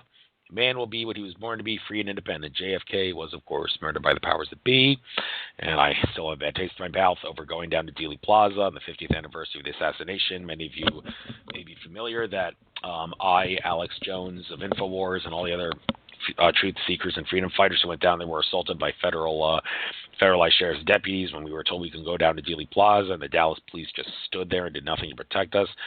And by the way, I do believe that Gay did actually communicate with Ted Marr in that interview with him. I mean, a certain psychic, I'm not going to name names here, but you know who you are, says that people would not come into a psychic session unless it was a friend or a family member who wanted to speak to someone who was in the session, talking with the psychic, to have the one on the other side communicate. Well, I don't know. I beg to differ. I mean, anything is possible because we're infinite consciousness. So is it possible, if anything is possible, that someone who's not a friend or family member would communicate in a session like that with a psychic on like a radio show? Well, I'm sure it is. It may be kind of rare, but it's certainly not unlikely. And after all, JFK would certainly have a good reason to want to come on a show with me to communicate on the other side with a psychic like Ted Marr, considering what happened to me at Dealey Plaza and everything. So I guess JFK would see me as a truther that he might want to pay attention to. But hey, psychics are entitled to their own opinion. And I mean, hey, who knows? I don't know. Maybe he was faking it. Maybe he wasn't. But hey, if anything's possible, then you shouldn't consider it unusual that JFK would come into a psychic session, even if there was no family member present at the session. But anyway, moving on with the article, President Dwight David Eisenhower and Laura Eisenhower, his great-granddaughter, very fascinating member of the Truth Movement, who I've got to meet at many conferences over the past several years. Dwight Eisenhower has attempted to reveal the truth in his last speech to the nation as he warned us of the evil military-industrial complex, and this is what he was talking about. All right, this next article is pretty much going to be preaching to the choir. It's Iraq and 9/11. I'm just going to breeze through this here. Gulf War I was a setup. Saddam Hussein asked us. He was strapped for cash from the Iran-Iraq War. He had received a $5 billion loan at the direction of our own government through Baker and Kissinger that he otherwise would not have qualified for and couldn't pay it back as expected. The invasion of Kuwait was the only option he had left, assuming that he didn't want his government to suffer a complete economic collapse. Kuwait had once belonged to Iraq. Saddam did not intend to destroy it. He only wanted it to be part of Iraq. He made his intentions very clear before the invasion. On July 25th, 1990, he had asked us our position before invading through our U.S. ambassador, April Glaspie, who told him, I have direct instructions from President Senior to improve our relations with Iraq. We have considerable sympathy for your quest for higher oil prices. We have no opinion on your Arab-Arab conflicts like your dispute with Kuwait. Secretary Baker has directed me to emphasize the instruction first given to Iraq in the 1960s that the Kuwait issue is not associated with America. All right, in short, we said through both President and the Secretary of State that whatever you want to do with Kuwait is okay with us. Immediately after Saddam invaded Kuwait, the U.S. responded by freezing Iraq's assets, warning Saudi Arabia that he was out of control, and began preparations for war. April Glaspie was silenced. The public was never told of the treachery of Baker and Bush. Saddam Hussein was set up. Saddam Hussein was trained and put in power through the CIA by George Herbert Walker Bush. While he was the director of the CIA, the United States helped arm Iraq. And there's a picture of Saddam Hussein shaking hands with Donald Rumsfeld from the early 80s, I believe. 9/11 was staged as the Pearl Harbor event. All the aircraft were remote-controlled military. Well, no, actually, they were holograms. I don't think he talks about that in the article, but I have explained on previous shows that the planes were holograms. He says they were remote-controlled military aircraft. That's one little bit of disinformation in this article, but harmless disinfo. There was no one aboard any of the aircraft. All the areas hit were largely devoid of people. The aircraft were directed toward their targets using homing devices planted in the buildings. How exactly would he know that? I wonder how the author of this article would get that idea. So the aircraft, which were holograms, were directed toward their targets using the holographic homing devices in the buildings. I don't know. Maybe we should contact the author of this article and ask him, where do you get that idea? And do you not realize the planes were holograms? We could ask him. But anyway, I'm digressing. The World Trade Center buildings were brought down with thermite explosives. Thermite explosives too. Okay.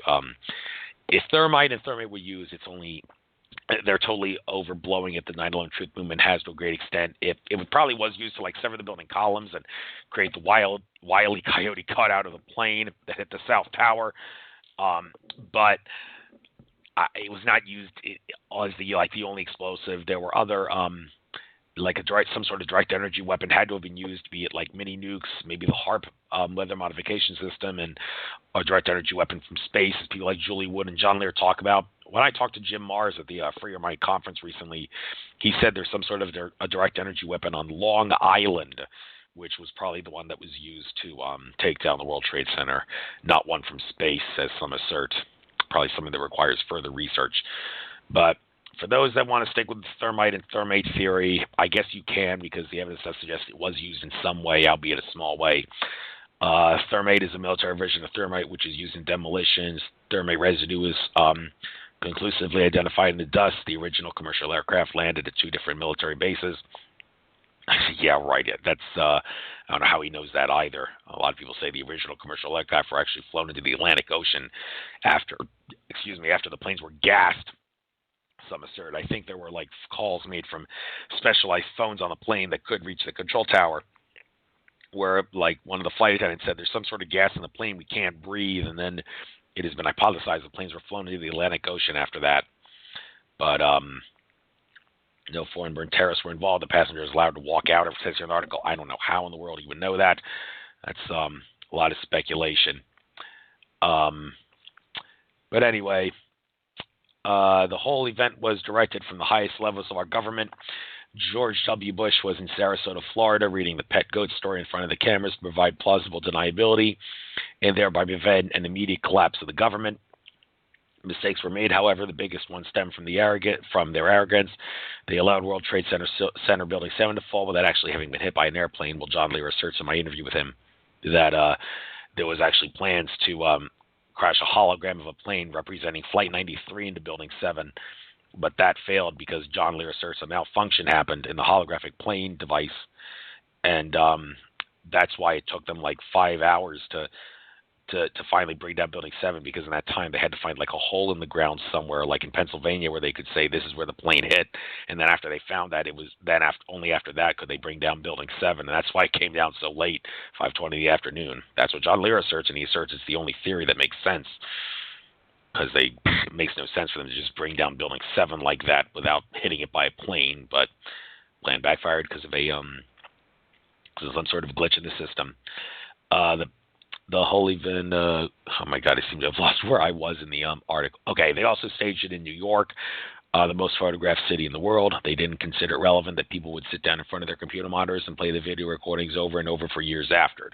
Well, they probably did consider it, if they figured, people won't believe the government staged 9/11 because they can't handle the truth, so we don't have to worry about it. Building 7 fell free fall speed in its own basement along the lines of greater resistance in less than 7 seconds. The center support pillars were all broken into convenient 22-foot segments. John Lear did assert in my interview with him that Building 7 was brought down by some sort of direct energy weapon, as evidenced by the fact that there was virtually nothing in the building left. It was all dustified. There was virtually nothing left on the ground. Unlike many other controlled demolitions where a lot of the building can be seen on the ground, it's not totally dustified. The owner, Harry Silverstein, then stated on world television that he asked the firefighters to pull it. Pull it is used, clearly meant to demolish the building. With Building 7, firefighters don't do demolitions. The only way that building could have been destroyed is for demolition experts to place explosives with triggering devices set to be activated in a controlled sequence. It takes weeks to carry out such a plan, depending on the size of the building and the personnel available to execute it with the access provided. No amount of backtracking will ever change that. Mr. Silverstein didn't study his script very well. He knew the buildings were coming down, but somehow he thought he could BS his way out of it by saying the firefighters did it. 3 months after 9/11, George Bush was in front of a live television audience saying that he saw the first plane hit the World Trade Center before he went into the classroom.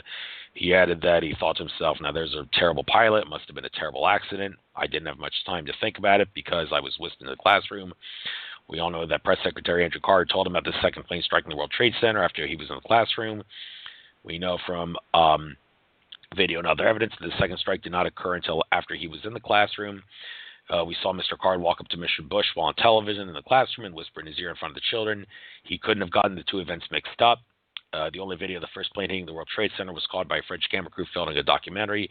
The film was not aired until the next day, September 12th, so Bush could not have possibly seen it unless he saw something that we didn't know, which is very possible because he was in on the plot to stage 9/11. So maybe he did have like little access of some sort to seeing the plane hit the tower. So maybe he was telling the truth when he said that because he saw something the rest of the world didn't see. There was no live coverage of the first plane hitting the first World Trade Center, nor were there any televised video played that same day anywhere, unless, of course, Bush had something secret that allowed him to see it that we don't know about.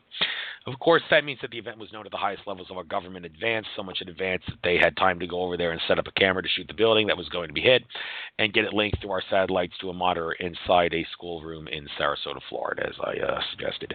Once you absorb the reality of the foregoing, it is only a matter of time before the rest is quickly uncovered and the smoking gun is found. We know from satellite imagery that there were two hot spots at the site of the collapsed building that were in excess of 2,000 degrees Fahrenheit a month afterward. A fuel fire can only reach a maximum of 1,500 degrees. Jet fuel, that is, under the best of circumstances in the open air. Most of the fuel fire was gone within seconds of the explosion. There were people photographed standing on the burning floors looking through the holes created by the aircraft who ran into the buildings. A recording is available of a firefighting announcing on his radio from the 72nd floor of the One World Trade Center that there were only two small fires that could easily be extinguished just before the building collapsed. Our federal government was clearly complicit in the attacks. Within days of George W. Bush assuming the presidency of the United States, he expressed the need to invade Iraq. His orders were finding a way to do this. It would seem that this need was satisfied. Osama bin Laden had nothing to do with the attacks. He was killed in the fall of 2001, or some people say he died of Marfan syndrome, and buried in an unmarked grave by his own men. You've not been told this, that this does not serve the interests of the leaders of our country to have an enemy that's dead. Well, it may not necessarily be true that Osama bin Laden had nothing to do with the attacks. His job was to train people in Al-Qaeda because he was a CIA asset, train people in Al-Qaeda, which is an organization run by the CIA, train people in Al-Qaeda to do the dirty work for the CIA. So I'm guessing he knew about the attacks beforehand and may have somehow helped the government a little bit, but he was working for the government at the time. So, well, make of that whatever you will. So, yes, bin Laden was guilty of 9/11, but in a very small amount compared to a lot of people in government and the corporations that did 9/11. So it might be a mistake to say it had nothing to do with the attacks, but maybe something that requires a little more research. But then again, the FBI did say that the reason Osama bin Laden's most wanted poster did not mention the 9/11 attacks is because the FBI had, quote, no hard evidence to connect bin Laden to the attacks of 9/11. But anyway, the Illuminati working through the CIA, the British MI6, and Israelis Mossad were involved in carrying out the plot. 25 neoconservative intellectuals, neocon Zionists, conceived of the plot and pushed Bush to change his course of history. They wished to create conflict between the Muslims and Israelis sufficient to create chaos in the New World Order. Recently serviced documents from World War II also show that the U.S. deliberately placed innocents in harm's way as a way to provoke an all-out confrontation. The U.S. Not only knew that the Japanese would attack Pearl Harbor, they even moved commercial shipping out of the lanes that they knew the Japanese fleet would use as they moved into position in the western Pacific Ocean for the attack. We deliberately arranged for the older military ships to be at Pearl Harbor and the newer ships, including the aircraft carriers, to be at sea. The ships that were in Pearl Harbor were from World War I and were already scheduled to be mothballed. We now have documents that show that the U.S. command knew the exact hour of the day that the attack was to occur several days before it happened. There were thousands of Japanese communication in the months prior to the attack, which had been intercepted and decoded. For many years after World War II, this was denied, but the evidence is overwhelming. Even Roosevelt admirers don't deny it anymore. On the surface, it looked like it was a struggle for freedom over totalitarianism, or a war between the three fascists of collectivism called the Fascists, Leninists, and the Fabians, but it was all created by the Illuminati. Over 100 years ago, Cecil Rhodes started a secret society. The structure of his secret society was the same as the Illuminati. There were rings within rings. At the center was the leader and a few trusted associates called the elect, or the Society of the Elect. He believed that the end justified the means. Its original goal was to extend the Anglo-Saxon culture through the world, but it soon evolved into something much bigger as it merged with the Illuminati. The goal became a collectivist world government with a benign dictator and a behind-the-scenes council of 12 oligarchic elders. The attainment of the New World Order was considered the highest morality possible in social affairs. J. Edgar Hoover, quote, The individual is handicapped by coming face-to-face with a conspiracy so monstrous he cannot believe it exists. Yes, J. Edgar Hoover would know about such conspiracies. He was also a faggot, by the way. Seen in address. All right, next article, sub-article, excuse me. HAARP and Mind Control. HAARP stands for High Frequency Active Auroral Research Program. It is owned by the military. It is located near Montauk, Alaska, in the Copper River Valley, about halfway between Fairbanks, Alaska, and Whitehorse, Yukon Territory, Canada. First ever show, Conspiracy Theory with Jesse Ventura, was about it, by the way. It has a distinction of being the world's most powerful radio transmitter. It generates over 3.6 billion watts of power, making it more powerful than all the commercial radio and television broadcasting transmitters on the entire planet combined. It is also the first directional ionosphere heater. It can change the water and set off earthquakes. It can deliver an electromagnetic pulse, EMP, anywhere in the world, and thereby disable any and all microelectronic devices in the target area. It can change the harmonic vibrations of the Earth to set off tsunamis, raise or lower land formations, heat or cool the surface of the Earth. It can raise and lower the ionosphere. It can also change the orbit of the Earth, the Moon, and other planets, set off massive solar mass ejections, and destroy whole planets. Really? Okay, maybe that's going off the deep end, but you see the evidence the author got for that. If not used with great care, it can backlash to the user and cause the destruction of the entire planet Earth. Whoa. Okay, so it's like a Death Star. Where'd the evidence for that come from? That's kind of going off the deep end. All the weather modification isn't, but the Death Star stuff, whoa. Examples of the power site technology include the Valles Marineris on Mars, the planet Malona, which is now the asteroid belt. I thought Marduk was the asteroid belt. Okay, this might be a little disinfo here, but use your discernment. The Huygens rill on the moon and the corkscrew patterns on Europa. So you think those were caused by HAARP. Okay. The Soviets were permeating the power grids within the U.S. and bouncing the signals into our homes in the 70s and 80s with their HAARP-like device, which was much smaller and unidirectional. The Triumph transmitter for these signals was powered by the Chernobyl nuclear reactor before it was destroyed. In July 28, 1976, Tangshan, China, suffered an earthquake which was preceded by an electrical display of multicolored lights, mainly white and red. Afterward, leaves on the trees were burned and growing vegetables were scorched on one side. Nearly 1 million people died and the entire city was destroyed. The Soviets were doing experiments with a Tesla magnifying transmitter at the time. The above descriptions are exactly what would be expected if such a transmitter were used. The CIA was engaged in mind control experiments in the 50s and 60s using LSD and other exotic drugs and electronic devices. One was called the radiohypnoic intracerebral control and electronic dissolution of memory, a part of MK Ultra. It was exposed and dissolved officially in 1977. They found ways to split a person's mind into two entities and could call up the other entity anytime they wanted to do their bidding. The device also could remove any specific memory. One such programmed person stopped short of assassinating George W. Bush before he was to become president. His mission was discovered after his chip was found and simultaneously deactivated in an MRI machine. There were also people giving LSD to people without their consent. It was developed as a way to hide and confuse the ET alien presence. In New York, San Francisco, and Marin County, California, under the codename Operation Midnight Climax, they hired drug-addicted prostitutes to lure men from bars to national security brothels for extracting information using LSD and many other exotic drugs and electronic mind control devices. Dr. Jose Delgado of Yale University pioneered the work on the use of electromagnetism and behavioral modification. In his report titled Physical Control of the Mind Toward a Psycho-Civilized Society, he stated that it was possible to control human movements, glandular functions, specific mental manifestations, and to produce behavior which is indistinguishable from spontaneous activity using electromagnetic stimulation. He told Congress in 1974, quote, "We need a program of psychosurgery for political control of our society. The purpose is physical control of the mind. Everyone who deviates from the given norm can be surgically mutilated. The individual may think that the most important reality is his own existence, but this is only his personal view. This lacks historical perspective. Man does not have the right to develop his own mind. This kind of liberal orientation has great appeal. We must electronically control the brain. Someday armies and generals will be controlled by electrical stimulation for the brain." Congress denied the funding That's the end of the quote, by the way. Congress denied the funding request, but his work was subsequently funded by the Office of Naval Research.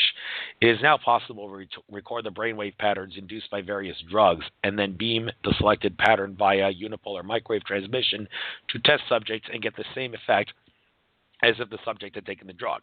With HAARP, the test subjects would include just about everyone alive on the planet that is not shielded from the effects of the microwave energy.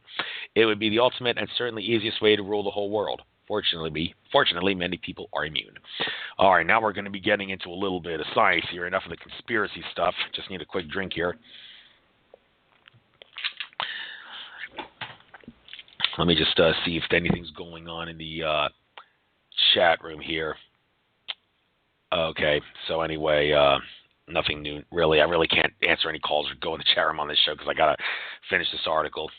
The quantum world, next sub-article. 60 years age quantum theory first emerged, and what it says about the world we live in is not at all what we see when we look at it. We believe it maintains all life in the universe. All of existence is a projection of the quantum field. It is where everything that has existed, does exist, or will exist resides. What manifests as reality to us is only a tiny part of the field. The field contains pure thought, pure essence, and pure potentiality. It is intelligent and self-aware. The most basic building blocks of life are not made of matter. If you look carefully at an atom, you see an electron cloud flipping in and out of reality, which surrounds a nucleus. The dense nucleus at the center is likewise composed of energy devoid of anything tangible. The closer still you analyze the atomic structure, the less distinct it appears until you're staring right at its surface, and then it disappears completely. You see nothing at all. It has no physical structure. The world we see and interact with is pure light and information. No matter how far you go into the scale of the extremely small, there is nothing solid. Our three-dimensional existence is projected out of the field through a time filter and spiraling motion. Distance is an illusion. Fundamentally, at the most basic level of the quantum field, all matter is connected. In the quantum world, time and distance have no meaning. The physical world we see and interact with every day is a projection from that world, just like a hologram is projected from energy and information inside a computer or a photographic film. We can connect to the quantum world through our minds. We change what is manifest in our world by thinking about it. We also create our physical bodies and direct its activities holographically. Whatever we believe deep in our subconscious mind is the reality we experience. We communicate by transmitting and receiving photons of light. These photons communicate with all the cells of our body and to other living things. Our unique consciousness directs this activity. This allows us to respond to our environment and for our environment to respond to us. At the very core of the universe is something called the quantum field or the zero-point field. It unites the forces of gravity, electromagnetism, light, and the nuclear forces. It contains all of the information required to manifest all of existence. We manifest our individual consciousness through the filters of our individual physiology. However, there is only one consciousness in this field. It is through this one consciousness that we are all linked. This field itself is non-material, dynamic, intelligent, and self-aware. It is the end-all and be-all of the universe. It is the God force. Well, some people may disagree with using the word God. I remember George Kavaslis in his recent interview with Alfred Weber talking about how we got to get out of the God mentality and stop using the word God. I actually used the word God earlier when I was showing displeasure. I shouldn't do that. Got to get out of that mindset. And also, Nassim Harriman has mathematically shown in some of his talks that it can be shown mathematically that we are all one consciousness. I just thought to point that out. All that is manifest is thought into being. This includes you and me and the rocks and the trees and the sky and the oceans and the earth and the moon and the sun and the galaxy and the entire universe. As above, so below. All is thought and is self-aware. When an imbalance in this force occurs, interactive energies are automatically activated to bring forth whatever is necessary to restore balance. Next sub-article is about creation, titled Creation. Very debatable here as to what is the source of creation, but let's see what this article has to say. Creation is an infinitely old life form of light. It manifests as a succession of universes. This life form is the creator of all things. Bruce Catley, The Harmonic Conquest of Space, seems to be something he wrote, solved the unified field equation. His name, last name spelled Cathie, Bruce Cathey. Solved the unified field equation. The key to the universe is light. M equals C plus the square root of 1 divided by C, where M equals mass and C is the speed of light. In this equation, mass equals light. Substituting C plus the square root of 1 divided by C for the m in E equals mc squared makes energy equals light as well. Everything, therefore, is made of light.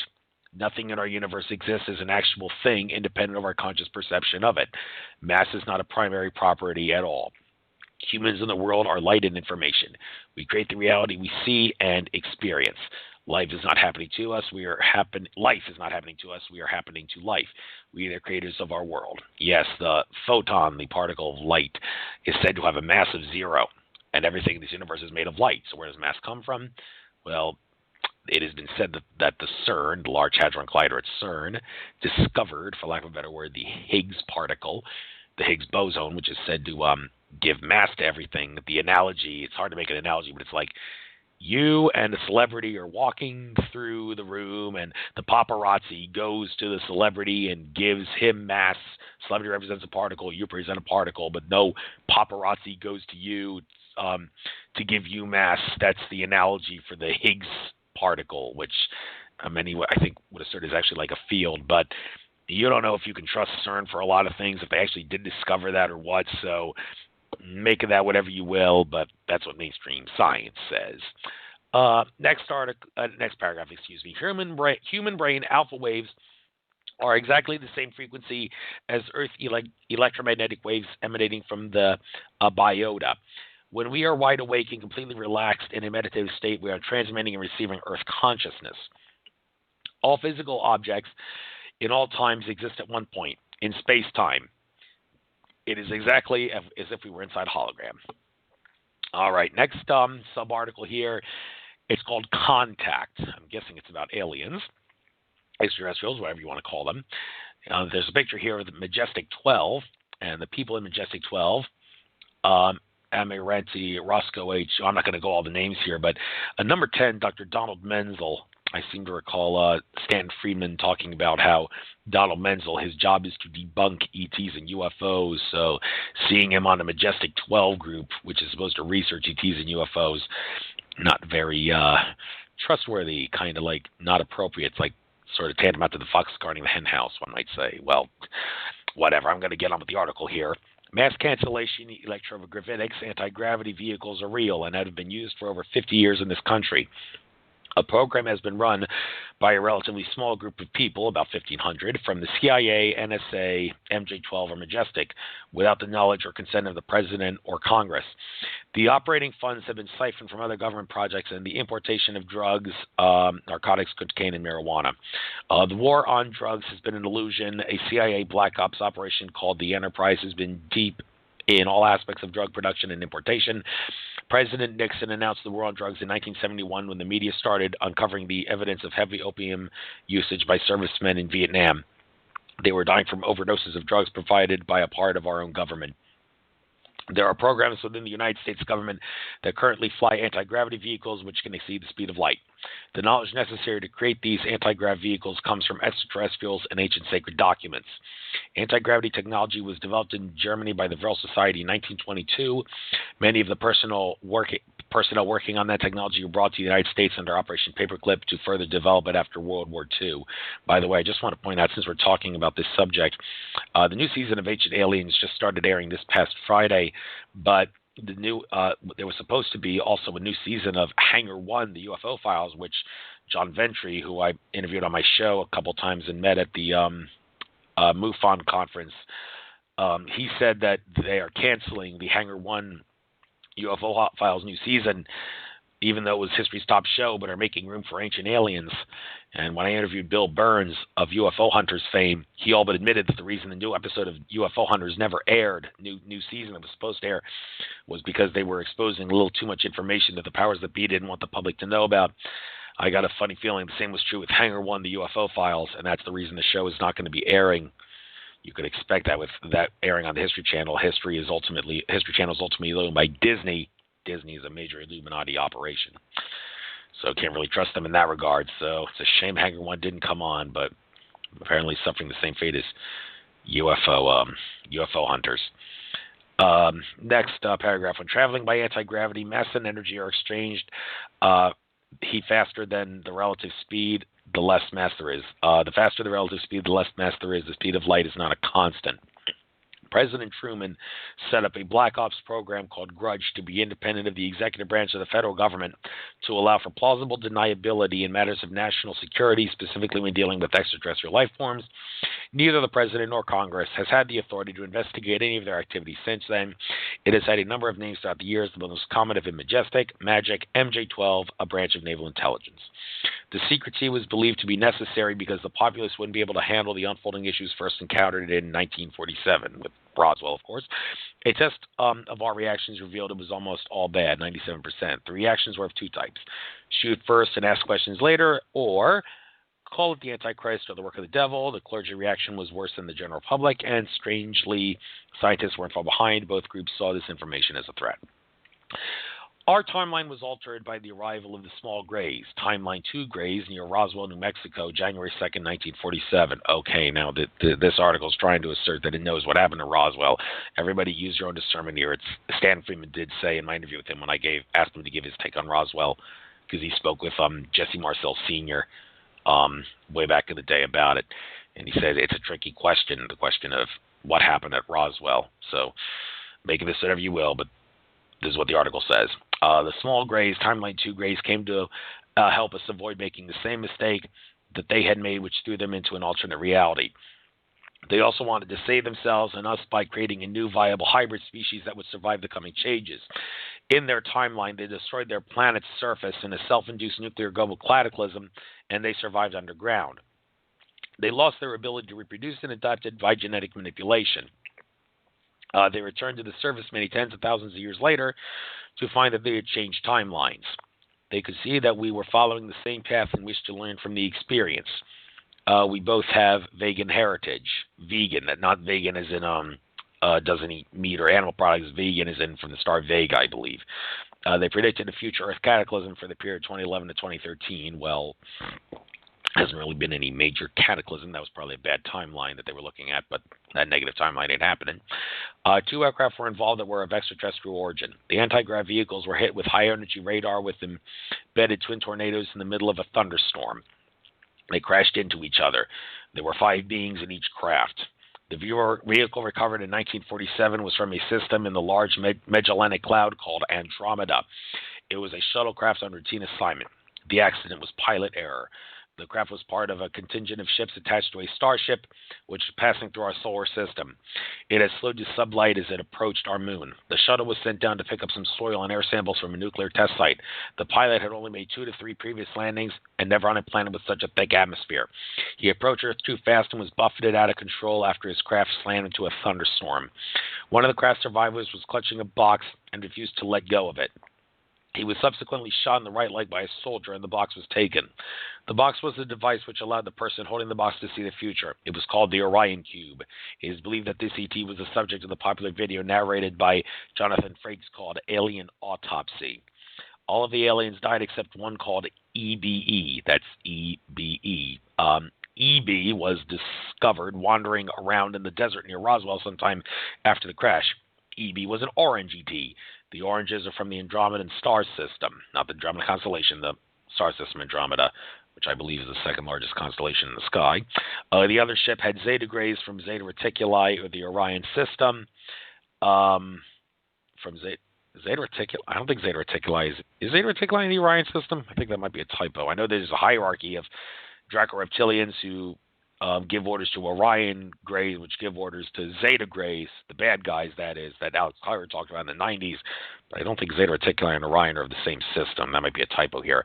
EB stands for Extraterrestrial Biological Entity. EB was kept at a secure underground facility. He told us of an impeding cataclysmic event. He got sicker in early 1952. We didn't know what was wrong with him, and he couldn't tell us. We called it a botanist because we thought his metabolism was chlorophyll plant-based. He only had a rudimentary alimentary canal. We didn't realize that he lived off of electromagnetic energy. We sent out a distress call. He died on June 18, 1952. E.T., the movie E.T. the Extraterrestrial was a fictional account of the EB alien. Over the period 1942 through the early 1950s, the United States intentionally shot down a lot of alien aircraft from the Arcarian Alliance, and they, the ETs, were becoming concerned that human Earthlings had developed a technology which was on par with their own and believed that war was inevitable. It was only by by of an intercession of the Anunnaki that we weren't annihilated. In 1953, astronomers discovered large objects in space moving towards Earth. The initial concern was that we were seeing asteroids, but when they got closer, they started slowing down and changing directions. We started intercepting alien radio transmissions. When they reached the Earth, they took up a very high geosynchronous orbit around the equator. There were several huge ships, and their intent was unknown. We have always been here. Wake up and look inside. There's a picture here, and there's talking about a crop circle here. In 2002, Chilbolton crop circle ET face and disc message appeared in wheat on August 15, 2002, Crabwood, Hampshire, UK.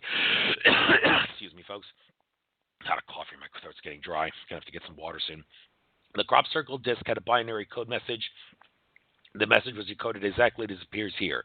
It says, "Beware of the bearers of false gifts and their broken promises. Much pain, but still time. There is good out there. We oppose deception. Conduit closing. Bell sound." This 2002 crop circle message reads, I already read that. Using computer binary language, we were able to make contact with them. This resulted in face-to-face contact with alien beings from another planet, taking place at Holloman Air Force Base in New Mexico. They offered to provide us with advanced technology if we would allow to monitor and take samples from the animal and human population, if we allowed them to do that. Shortly thereafter, a different alien race, the Nordics from Procyon, landed at Homestead Air Force Base in Florida and warned us against making a treaty with the race orbiting the equator. They were from the Galactic Federation of Planets. There's a ET contactee named Sunfire, also called Tana, who is a contactee with the Galactic Federation of Planets. Don't know if it's the same council. I'm guessing it is. The Nordics from Procyon offered to help us technologically, but we would have to disarm our nuclear weapons. Their concern was that by being supplied with technologies of sufficient lethality, we would inevitably destroy ourselves. The Nordics would help us elevate our spiritual state and become cosmic citizens. They told us our primitive survival instincts are useless. This offer was rejected by our government. A third landing occurred at Moorrock at what is now Edwards Air Force Base. The base was closed for 3 days. The entire event was planned in advance. A treaty with the first sailing group had been agreed upon, was ready to be signed. President Eisenhower had arranged to be in Palm Springs on vacation. At the appointed time, he was spirited away while the press was told that he was visiting a dentist.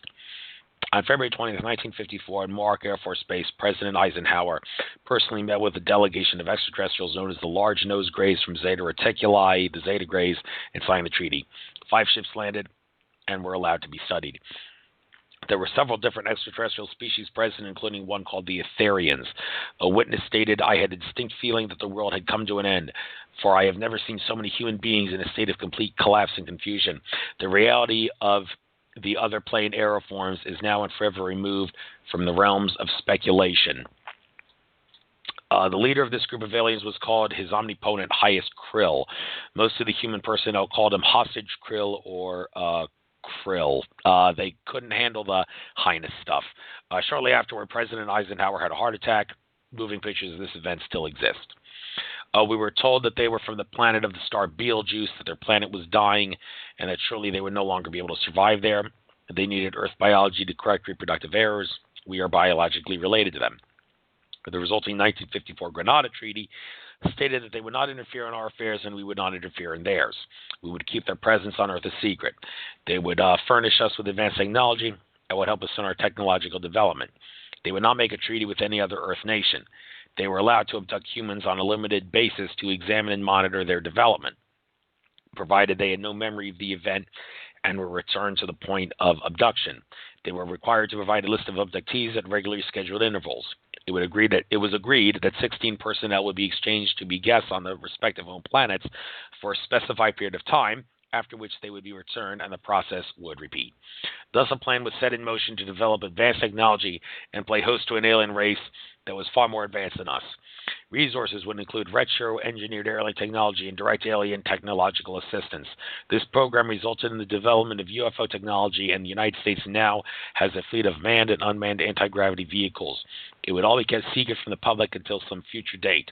That date was originally June 14th, 2009. They were given 2 bases underground, one under the Four Corners area at Dulce, New Mexico, and the other under Dreamland just south of Area 51. Interestingly, the underground portion of Dreamland is called the Dark Side of the Moon. The story of that encounter, except for the place, was almost exactly as portrayed in the movie Close Encounters of the Third Kind, directed by Steven Spielberg. Yes, I seem to recall Stephen Greer in one of his presentations talking about how Steven Spielberg got a lot of info from insiders, for lack of a better word, about how to make Close Encounters of the Third Time in a very realistic way, make it truth under the guise of fiction. And after that, the powers that be decided we got to stop giving these movie makers info because it might backfire. That's what Stephen Greer said anyway. Coincidentally, one of the people at Montauk for the meeting with the Zeta Grays helped with the movie. His name is Dr. J. Allen Hynek, the same person who was responsible for the "It's only swamp gas" statement. The Bishop of Los Angeles, James Francis McIntyre, was also there. 2 days later, he was in Rome discussing the encounter with the Pope. The Vatican was also contacted by the Pleiadians and warned of dire consequences associated with the relationship of the United States had with the Zeta Grays. Shortly thereafter, the Zeta Grays stopped telling us who was being abducted and what was being done to them. Further evidence of human and cattle abductions and mutilations were uncovered. Some aliens were manipulating masses of people through secret societies, witchcraft, magic, the occult, and religion. The SDI Star Wars initiative was developed to defend our most secure facilities from negative ETs. On October 14, 1988, in a 2-hour televised special entitled UFO Cover-Up Live, the United States government, in concert with the Soviet Union, actually exposed much of the hidden information about ETs. It was presented to the public simultaneously in the United States and the Soviet Union, with the participation of the U.S. and Soviet officials. It was revealed that we are not alone and that the government has made a hitherto secret agreement with the short gray humanoids, from Zeta Reticuli. It was produced with funds from the CIA. Almost no one that saw it took it seriously. Yeah, it's funny how they can just put this stuff out in the open and people will not believe it. So the powers that be don't have to be too concerned about putting it out in the open because they know people are not going to believe it. But then why did they decide to cancel UFO Hunters and Hangar 1, the UFO Files? Well, maybe because the shows were making it believable and people are waking up. So I'm digressing.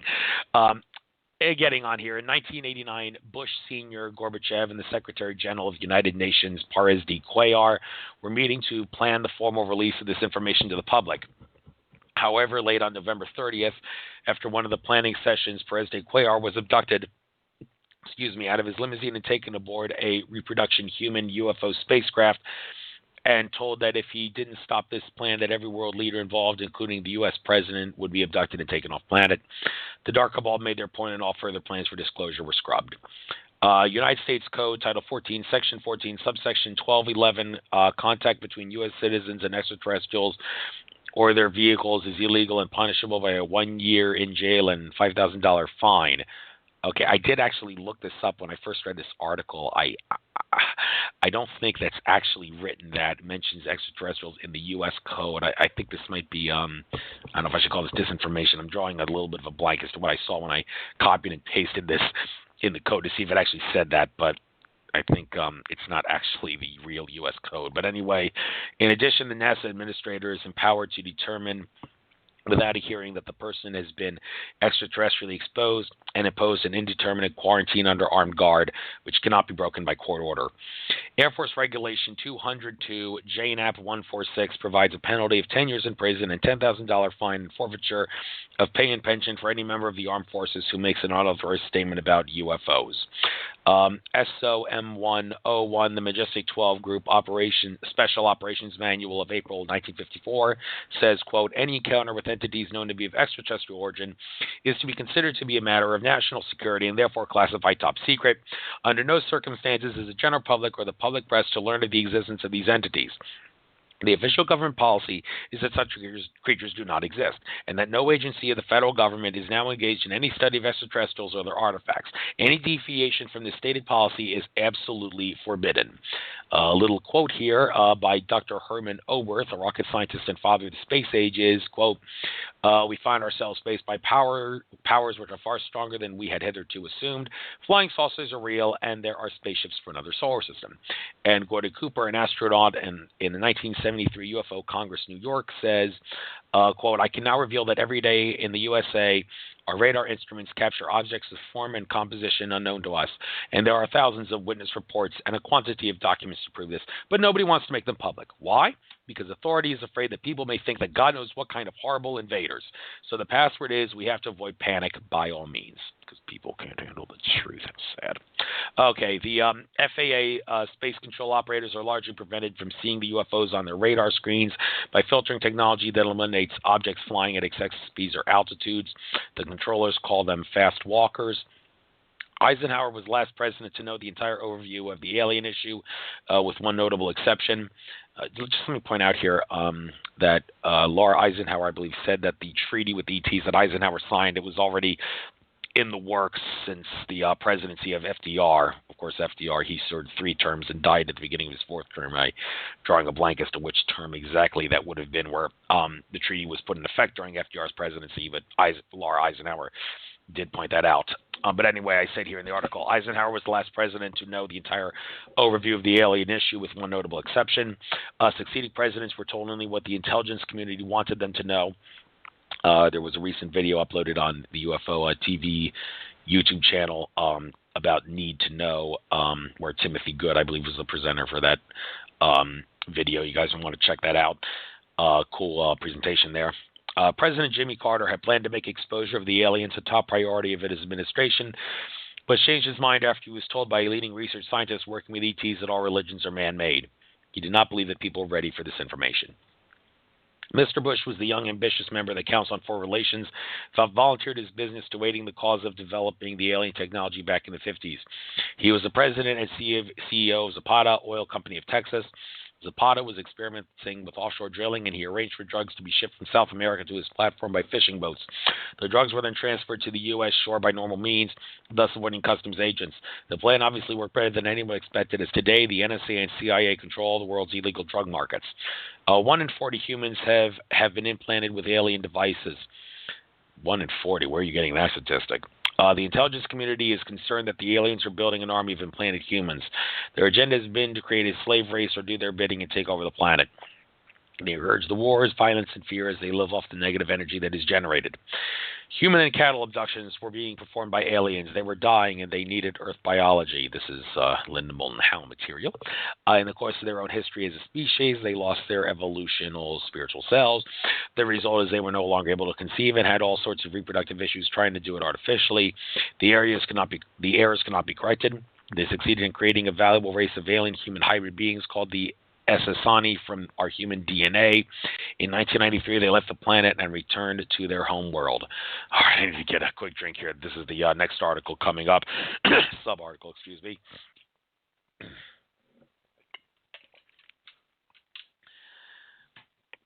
See if anything's going on here in the chat room. All right. Sean left. Nobody's in the chat room. I'm going to keep riding this horse till it falls down dead. A sub-article called Diversion. The Soviet Union alerted JFK to the presence of an alien problem during the Cuban Missile Crisis. The UFOs were triggering the alarms that were set up to detect the missile launch from either side. Neither the United States nor the Russians could accurately tell if they were being attacked by the other. The Soviets decided to set up shop in Cuba, and the U.S. was not pleased with their decision. This resulted in a standoff called the Cuban Missile Crisis, which brought us very close to World War III. A hotline was installed so that the leaders of both countries could confer before continuing to an all-out nuclear war. The following is a verbatim transcript of an NSA intercept. I cannot actually go over this whole thing because I'm kind of pressed for time. I'm just going to say the article says the following is a verbatim transcript of an NSA intercept of the private and classified top-secret conversation between Kennedy and Khrushchev, which took place November 2nd, 1963 on the hotline and distributed to the UFO Workings Group. You guys can check this out. I can't read it because I'm kind of on push for time here, but moving on June 4th, 1963, President Kennedy signed an executive order returning the power to issue currency to the United States government without going through the Federal Reserve System. The only other presidents to bypass the banks were Abe Lincoln, who had authorized the printing of greenbacks to fund the war between the states. He was also disturbed at the CIA's Bay Pigs disaster, which occurred when the director of the CIA ignored his orders to stand down. The director was fired, and he told the new director of the CIA to shut down the terrorist training camps. He had engaged J. Edgar Hoover to assist him in shutting down the training camps, and the CIA didn't respond. His speech in Dallas was intended to expose their hidden activities. This left the dark cabal with no choice. Kennedy was assassinated on November 22nd, 1963 in Dallas. The international dark government found JFK to be a threat for attempting to bypass the Federal Reserve, for interfering with the affairs of the CIA, and for threatening the continued secrecy of ET matters, and decided a premature physical transition would be required. Operation Zipper was ordered by the policy group of the Bilderberg Group and the Council on Foreign Relations. His executioners included Meyer Lansky as head of international crime, the Mossad, and James Jesus Angleton of the CIA, the anti-Castro Cuban exiles, the mafia bosses Sam Giancana, Carlos Marcello, Santos Traficante, wealthy entrepreneurs H.I. Hunt and Aristotle Onassis, government officials Lyndon Johnson and Richard Nixon. Nixon's involvement would later be his downfall over the Watergate affair when E. Howard Hunt threatened to tell all. They released 6 assassins. Coordinating the activities in Dallas was E. Howard Hunt and George Herbert Walker Bush. Supervising them was Allen Dulles, the former director of the CIA, who was fired from his post by Kennedy for launching the Bay of Pigs invasion against his orders. Bush had assisted the CIA in coordinating the activities of that invasion from his business, Zapata Oil. The invasion was actually codenamed Operation Zapata, and the lead ship was the Barbara. Okay, 2 of the assassins were high into the rear, other was on the grassy knoll, another was in the storm drain right next to the vehicle, the 5th was the driver of the vehicle, and the 6th was about 220 yards ahead and left of midline. That shot went through the windshield and entered Kennedy's neck. 3 headshots at Kennedy in rapid sequence. Prior to that, he was struck in the upper back. William Greer, the driver of the vehicle, used a .45 caliber handgun. He can be seen in the enhanced version of the Zapruder film reaching down to his left and then quickly turning his head to the right while simultaneously swinging his left arm over his right shoulder. The Zapruder film shown to the public does not show Mr. Greer turning around, nor does it show the vehicle come to a complete stop at the storm drain. James Earl Files fired the exploding headshot from the grassy knoll. Okay, I seem to recall seeing a documentary that showed that the exploding headshot was actually from the storm drain. So this article might be saying some disinfo here. I don't remember the documentary off the top of my head that showed the shot coming from the storm drain, but you guys can do your own research on that. Lee Harvey Oswald was a CIA FBI agent and was a scapegoat. He had been involved in shutting down secret CIA training camps under the direction of Hoover, J. Edgar Hoover. At the time of the assassination, he was having lunch in the second floor break room. Oswald's assassin, Jack Ruby, a member of the assassination group, had previously worked for Richard Nixon. All of the witnesses who were close enough to the case to see Greer shoot Kennedy were themselves murdered within 2 years of the event. Over 200 people who were material witnesses or were involved in the assassination have died. Robert Kennedy was shot June 5, 1968, after winning the Democratic California presidential primary. One of his reasons for running for the presidency was trying to find out what role the government had in his brother's death. When he won the California primary, he was a shoo-in for the presidency. The power elite had to stop him from finding out. Marilyn Monroe was assassinated because she threatened to reveal information about the ET aliens and drugs.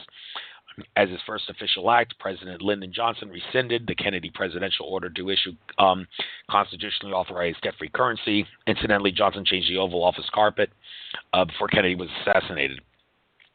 There was a UFO EBE working group consisting of an international consortium financed and supported by some of the biggest money institutions and private industrialists in the world. They represent big oil, weapons, and banking. MJ-12 was overseen by a group of 12 high-level military intelligence and scientific institutions within the defense establishment. It was their job to back-engineer the hardware and research the physics of anti-gravity, free energy, and time travel.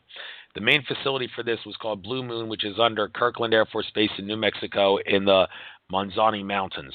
This facility is also connected to the Los Alamos facility through a network of tunnels. All right, next sub-article, Creationism versus Darwinism. The argument between Darwinism and Creationism is mute. They are both fatally flawed. Darwinism suffers from a lack of transitional species, and Creationism doesn't address the facts. The problem with Creationism is in its dogmatic and inflexible interpretations of the Bible with regard to the debate over human origins. It was created to make Darwinism look good, as in, when a theory starts falling apart, try diversion. Creationism has no new information. It's religious fundamentalism. It hasn't evolved sufficiently to address observable phenomenon. It's a way to divert attention from the research that shows Darwinism doesn't work. Darwinism denies our true Earth history. Life emerges into our 3D reality from the quantum flux through transdimensional torsion fields. The universe is full of life resonating on higher frequencies. Humans don't have a transitional species. All primates have 48 pairs of chromosomes. Humans have 46. We did not evolve from primates. By the way, the live feed of this show is going to end in 90 seconds, but I'm going to go for another hour. Ride the source that falls down dead. This tactic of diversion has been used repeatedly. One of the most famous was the Monica Lewinsky affair, or the impeachment of President Clinton.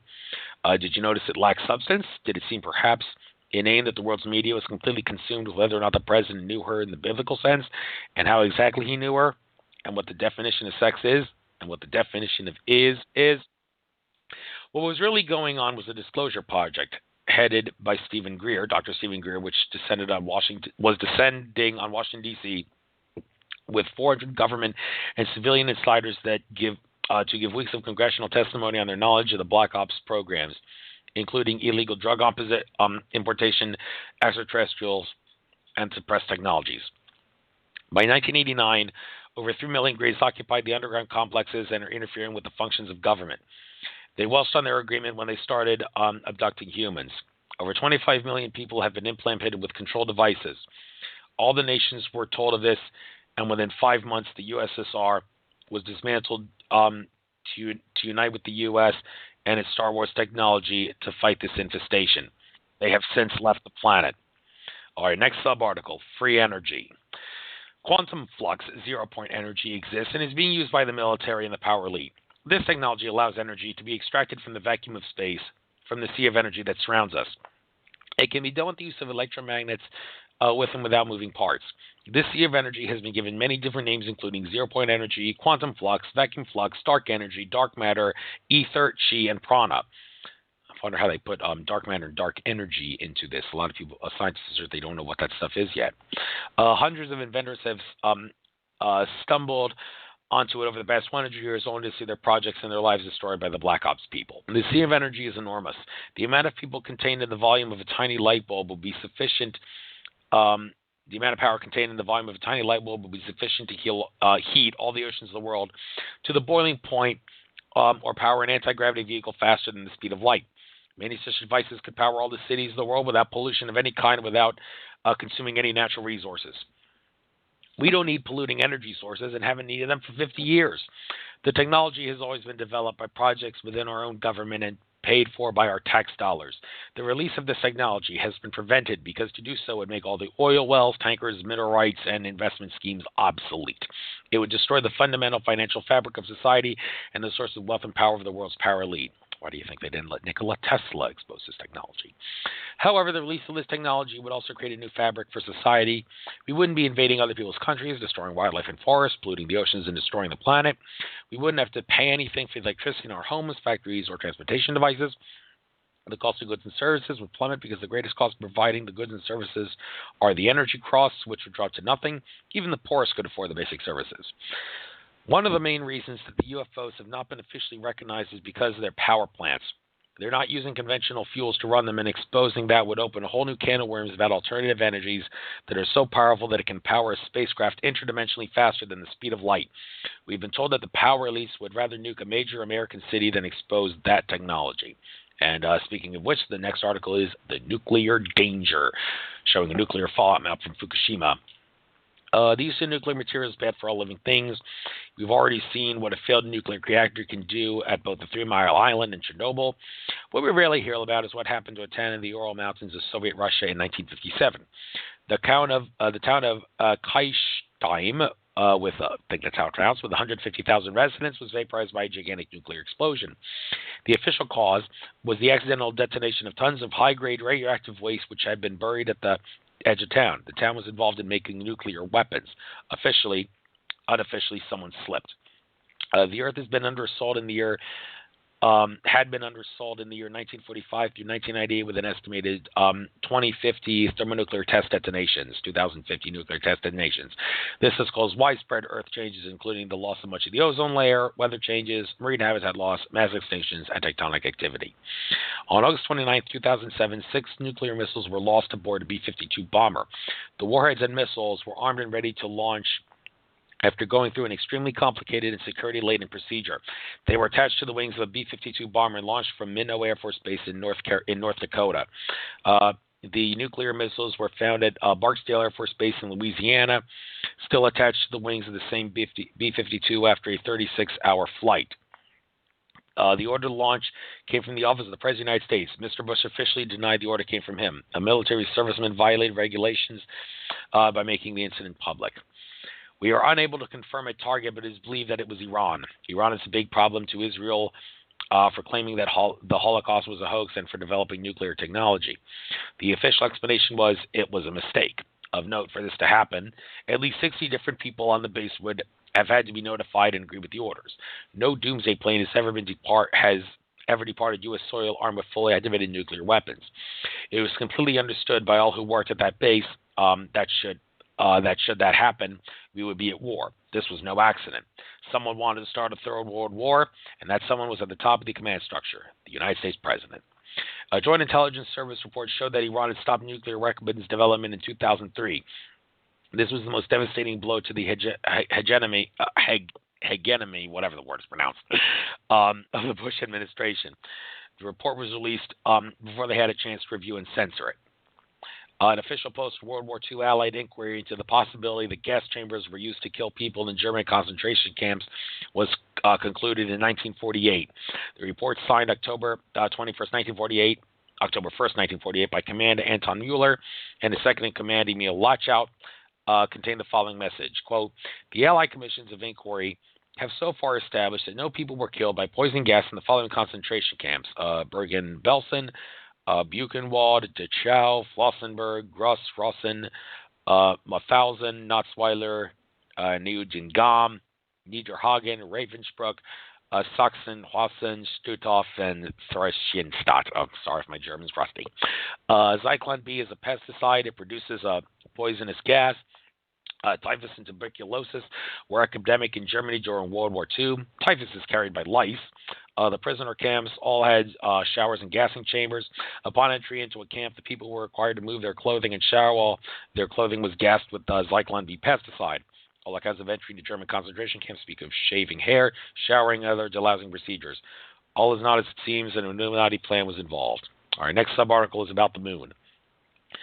All of the Apollo moon missions had help from anti-gravity and other advanced ET technologies for landing and liftoff on the moon. And let me make it clear that all the video footage, it has been said, has been faked of the moon landings, but we did go to the moon nonetheless. They just faked the footage. They had advanced nanotech skin shielding combined with a charged field around the craft to protect them from radiation. A lot of the ET images of the moon were staged on Earth to avoid showing the massive amount of artificial structures that were present. Stanley Kubrick directed those sequences at the NGM studios in London, England. Subsequently, President Richard Nixon ordered 3 of the actors assassinated to cover up his role in ordering the stage events. Some of the Vietnam War was to find the CIA actors who escaped to Southeast Asia, think Apocalypse Now. Some of the moon rocks were actually from Antarctica. All of the Apollo 11 astronauts except one have had specific memories of their visits to the moon erased, and I believe that except one would be Edgar Mitchell. Shortly after the Apollo 11 landing on the moon, July 21st, 1969, Neil Armstrong relayed a message regarding some space vehicles outside the window of the lunar module to mission control. These babies are huge, sir, enormous. Oh my God, you won't believe it. I'm telling you, there are other spacecraft out there, lined up on the far side of the crater edge. They're on the moon watching us. The moon has a number of interesting characteristics. First, the moon maintains a nearly perfect circular orbit. No planetary model can adequately explain how that occurred, whether it originated from the Earth, the solar system, or from outside the solar system. The best and current accepted model is called the Orpheus theory, which states that the moon came into being as a result of a collision of 2 planetary bodies, one being the Earth, the other a rogue planet. However, it leaves Earth with an excessive angular momentum. In the Sumerian creation tablets, it was written that 2 moons of a rogue planet called Nibiru smacked into Tiamat, the primordial Earth. From that collision, the Earth and asteroid belt were produced. Our moon was already a satellite of Tiamat and was attracted to the largest remaining fragment. Other reports state that our moon came from another planet called Marduk, called Maldek, Malona. Oh, so earlier in this article he said that Malona was the asteroid belt. I guess other sources call it Maldek, some call it Malona, which was destroyed during the Great Galactic War. The asteroid belt is all that remains of that planet, as well as a portion of Tiamat. Yeah, there's a lot of different stories about this, whether the asteroid belt is a whole planet being destroyed or part of the Earth, which collided with one of Nibiru's moons, as Zachariah Sitchin says. A lot of controversy around that. Second, the moon is 27.322% of the Earth's size. The moon rotates around the Earth once every 27.322 days. A coincidence? I think not. Third, it maintains an orbit and rotational period, which are exactly the same. We never see the other side of the other side from the perspective of an earthbound observer, although there is some debate as to whether that's because the Earth rotates at the same speed as its orbit. Some would assert, like Stuart Swerdlow, when I interviewed him, that it's because the moon wobbles, but doesn't rotate, but wobbles in such a way that causes the same side to face us, and he gave evidence to back that up. Use your own discernment. Fourth, the distance from the Earth to the moon is 1/400th the distance from the Earth to the Sun, and the diameter of the moon is 1/400th the diameter of the Sun. The moon and the Sun are the same size from the perspective of an earthbound observer, and only an earthbound observer. Fifth, using a unit of measure, multiply the Earth's circumference by the moon's circumference and divide by 100, and you get the Sun circumference. Of course, Santos Bonacci would disagree with that. He says that the Sun is a lot smaller than it is and a lot closer than 93 million miles. And when I tried to talk about this stuff about the circumference being proportional in these ways, and also did like structures on Earth, he said, oh, that's just a byproduct of nature. It's not because mainstream scientists are giving accurate numbers, because they're not. Well, I beg to disagree. Six, the moon's circumference is 10,920.8 kilometers, and it turns once every 27.322 Earth days, which means the moon is rotating at 400 kilometers per day. The Earth is rotating at 40,000 kilometers a day. The ratio is 100 to 1. Coincidence? I think not. Well, this begs the whole question of, is the moon rotating or not? Maybe it is, maybe it isn't. Seventh, there are 109.2 Earth diameters to one Sun diameter. There are also 109.2 Sun diameters to the diameter of the Earth orbit at aphelion, and the circumference of the Moon is 109.2 times 100 kilometers. Another coincidence? I think not. Eighth, the largest craters on the Moon are convex instead of concave and are far too shallow for meteor impacts. There is a shell below the surface that is not penetrated. Yeah, that is so in-your-face obvious. Ninth, the moon precisely initiates the annual movements of the sun from the perspective of the earthbound observer. When the sun is at its lowest position in the sky on December 21st, the moon is at its highest. When the sun is at its highest on June 21st, the moon is at its lowest, and at the equinoxes, their positions are identical. The respective high and low positions from the perspective of the earthbound observer are also identical in magnitude, and they also rise and set at precisely the same location on the horizon. The gravitational influence and reciprocal movement of the sun and moon are identical. Erwin Shapiro of the Harvard-Smithsonian Center for Astrophysics says, quote, "The best explanation for the moon is observational error. The moon does not exist." There's more. The moon has mascons, which are mass concentration areas immediately under the surface instead of in the core. Historically, these areas have made it difficult for spacecraft to maintain close orbits and have caused numerous probes to deviate from their intended course. When the moon was sounded by crashing the Apollo 12 lunar module into it, it rang like a bell for over an hour. Afterward, the Apollo 13 third stage rocket was dropped on it, and it rang for 3 hours and 20 minutes. It also wobbled in a precise way, almost as though it had gigantic hydraulic dampeners inside. 6 seismometers were placed by the subsequent Apollo astronauts all over the near side of the moon. With repeated remote soundings, it was possible to identify 2 very large dense objects in the core, which are aligned with the moon-Earth axis. The crust of the moon is made of, among other things, brass, titanium, uranium-236, neptunium-237, and rust-proof iron. Rust-proof iron does not exist in nature. The radioactive dusts are consistent with the prior use of nuclear weapons. Analysis of the bound gases in the soil indicates that it was under the influence of another star system prior to 1.5 billion years ago. The moon did not originate in our solar system. Tell that to John Lear, who asserts the moon was invented on Jupiter, and also in my interview with, what was the guy's name? Jay Widener, he said that the moon came from Sirius, and also Alex Collier talks about the moon coming from Chalta, so Who knows where the moon came from? The disembodied head of an artificial life form was photographed by the Apollo astronauts on the moon and looked very similar to C-3PO, the robot from Star Wars series of movies. Another object looks like a stormtrooper. These objects were photographed years before the original Star Wars movie was released.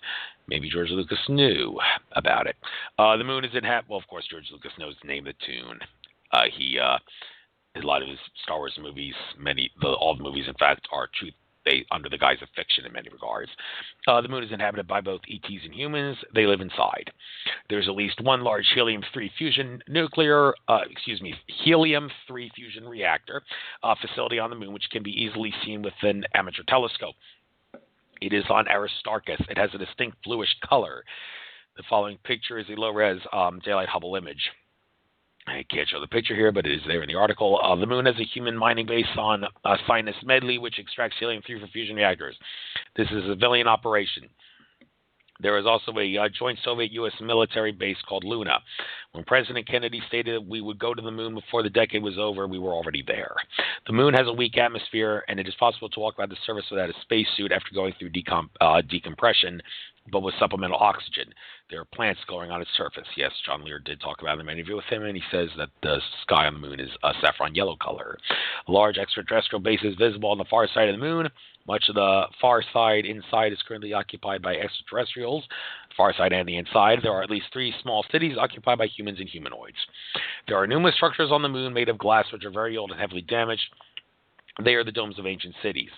There are many lakes on the moon, the largest on the far side near an alien base. The water came from Earth.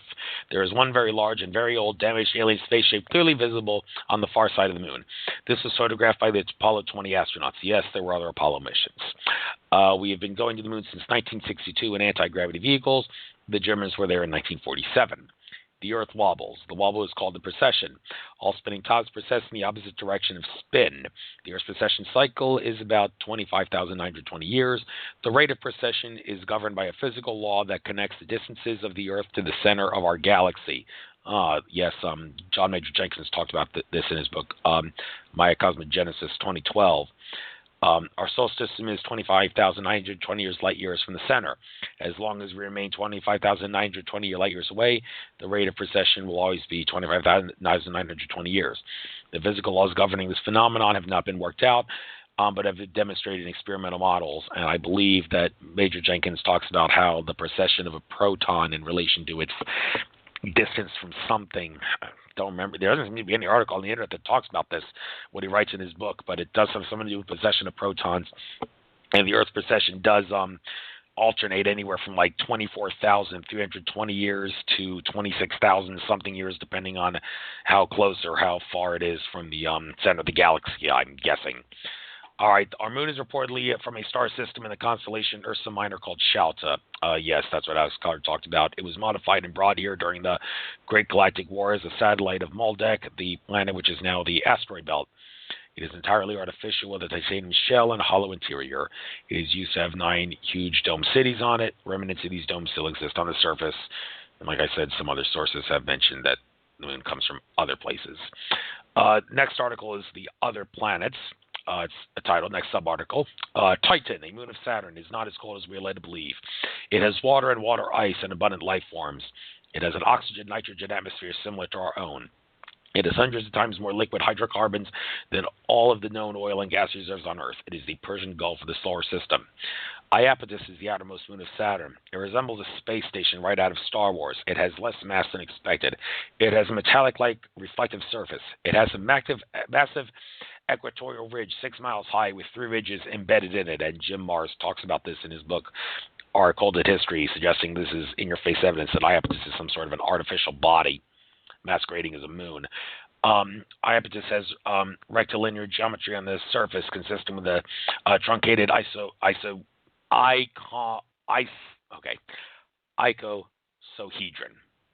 consisting with a truncated icosahedron.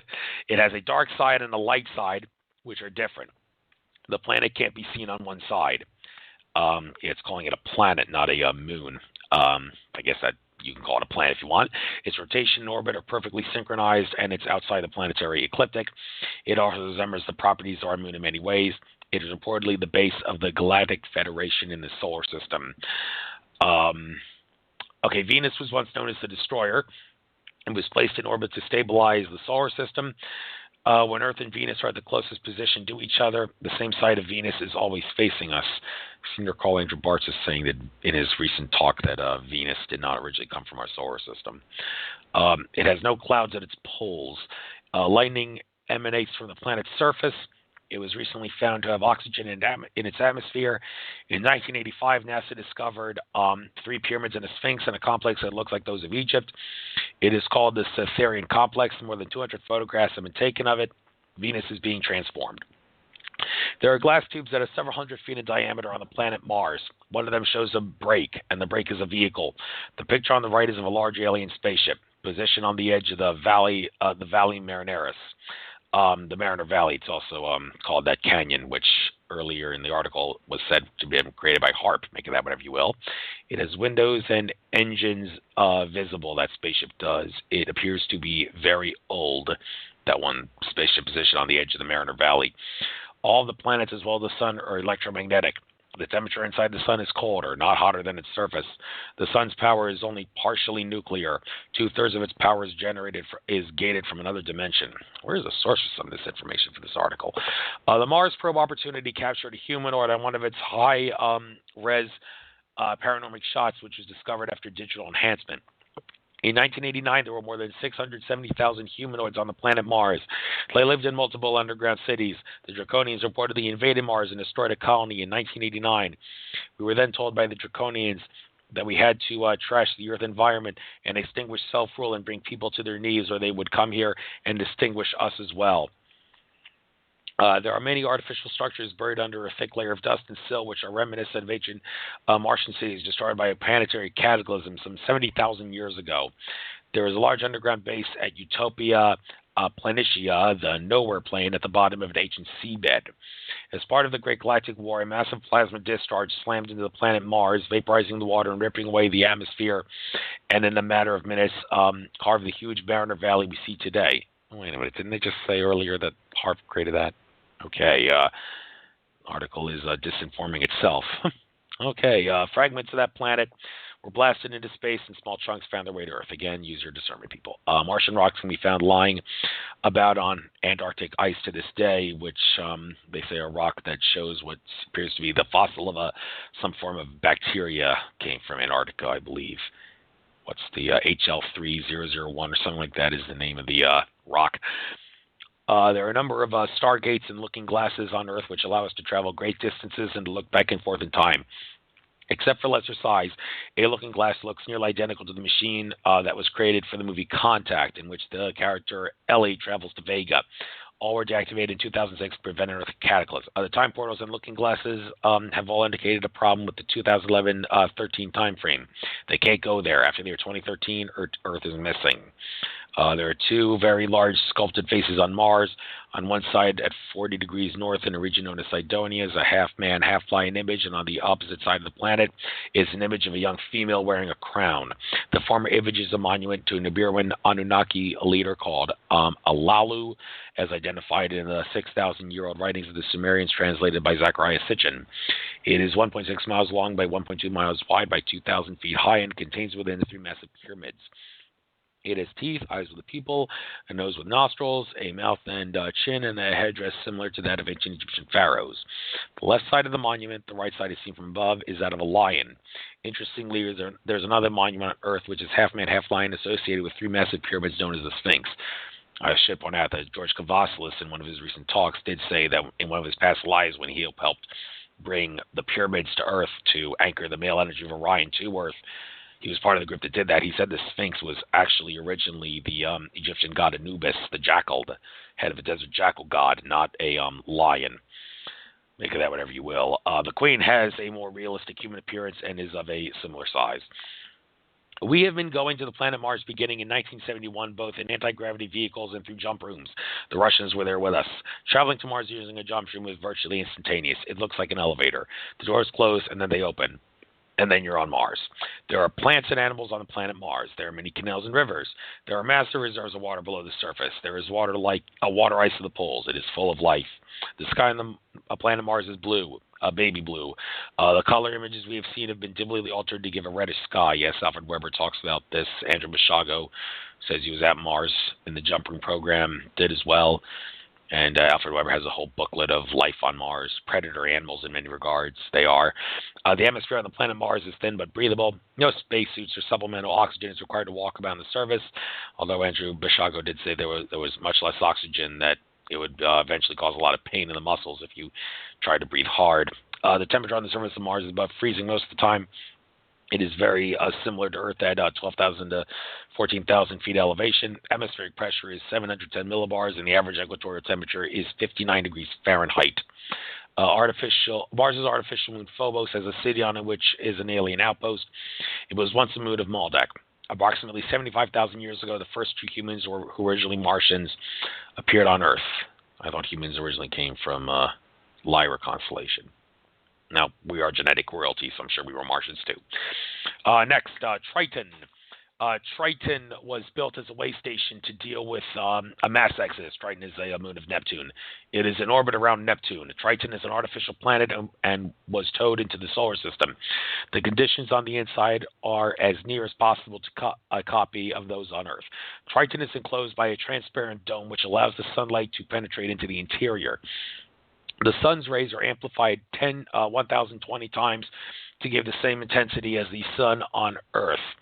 Air and water are generated, and there is no pollution. It has all variety of flora and fauna. Some of the plants and animals are from Earth, and some are from Epicot. The orbit of that's EPICOT. The orbit of Triton about Neptune is 5.9 days, and it has an inclination of 129.8 degrees. The rotational period is synchronous with the orbit, so as with our moon, the same side always faces the Earth. It has essentially no eccentricity, and it is retrograde to normal planetary rotation. The outer surface has enormous quantities of water ice. No scientific model can adequately explain these anomalies. It is the Noah's Ark of the solar system. It is a way station for transfer to an Earth-like planet called Epico, many light years distant. There is an advanced party of Earth dwellers living there. There are farms, towns, and a whole ecological system. It is a control station located on the transferred dome, staffed by some 435 people. The environment is controlled. The flora and fauna are from both planets.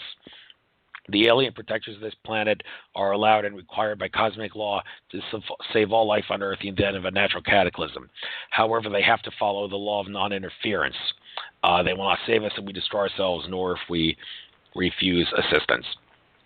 All right, next sub-article is about the Anunnaki. The Anunnaki are a group of Pleiadian and Centaurian rebels who came to Earth about 400,000 years ago. They were our overlords since the time of Atlantis. Okay, I seem to recall... didn't Patricia Corey say that the Anunnaki originally came from Sirius? Okay. Check out my interview with Patricia Corey to learn about what happened to Nibiru and how it got blasted out of Sirius and came to us. The planet Nibiru is a planetary-sized body between 3 and 4 times larger than Earth, a dark reddish metallic surface and rings around it. It originated from the Pleiadian star system. Okay, I thought it originated from Sirius, as Patricia Corey says. It is in a long elliptical orbit with a period of 3,600 years, an orbital inclination of 33 degrees, and a retrograde path. It used to pass between the asteroid belt and Jupiter during its closest approach to the Sun. Its last passage was March 2003 when it passed inside the orbit of Mercury. Okay, didn't Andromeda contact Etolic said it came to us in 2012 and was moved above the orbit of the Earth so it wouldn't interfere with Earth? Okay, use your own discernment, folks. Of note, it was within a couple of weeks of the historically predicted date. It should have caused widespread destruction on Earth and throw Mercury into a collision course with the Sun. Someone is watching over us. Nibiru is a space station. The rings are part of the force field. The 2 rings move 90 degrees to each other when it is activated. It is hollow and occupied on the inside. It was damaged in a battle with an alien race of beings known as the reptiles over 1 million years ago. One of the outcomes of that battle was a creation of the asteroid belt from the destruction of Montauk. Civilizations on Mars and Venus and Earth were destroyed in that battle. Humans have been destroyed over and over in many battles throughout the life of the universe. They have existed on many planets and many solar systems. They have been in a constant struggle with the race of beings called the reptiles ever since the universe was created. This struggle is part of a larger conflict called the polarity integration game, which was created at the same time as the creation of this universe. The Nibiru space station was created to mediate the conflict in this area of the galaxy associated with the game. The Nibiru is needed gold, platinum, and other transition metals to match the force field and supply biological needs. Okay, I think this is some disinformation here because Andrew Bartz has talked about how the gold was not used to shield Nibiru's atmosphere. It was used for other purposes. Check out the interview with Lance White to learn about that. Part 2 of that 20-part interview series, I believe it was discussed in. Gold and platinum metals are converted into exotic matter, or orme, a substance which is used to warp space-time and travel among the stars. Think spice, as in the novel and movie Dune.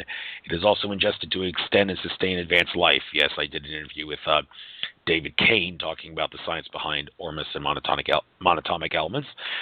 Check out that if you want. There were no stores of minerals in their space station, so they had to find it off-world. They found gold in the asteroid belt. Their attempt to extract it, however, was interrupted with the entire mining operation, and the miners were destroyed in a collision between the asteroids. It was an unacceptably hazardous undertaking to continue mining in that area. Their initial base of operations on Earth was called Eridu, the region in the confluence of Tigris and Euphrates rivers in what is now Iraq. The story of that landing and the establishment of primitive base operations is documented in the Lost Book of Enki. I believe Zachariah Sitchin wrote that.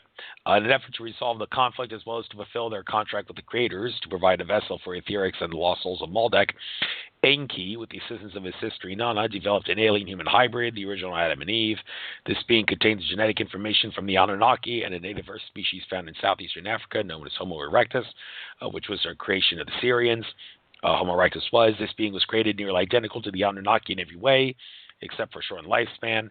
This being was taught how to work the mines and help with civil and domestic chores in the cities and spaceports. The Adamic man was a big success, except he was a bit too smart. He was quite capable of learning everything that the Anunnaki knew, and then some. Matters got complicated because Enki started teaching him who he was.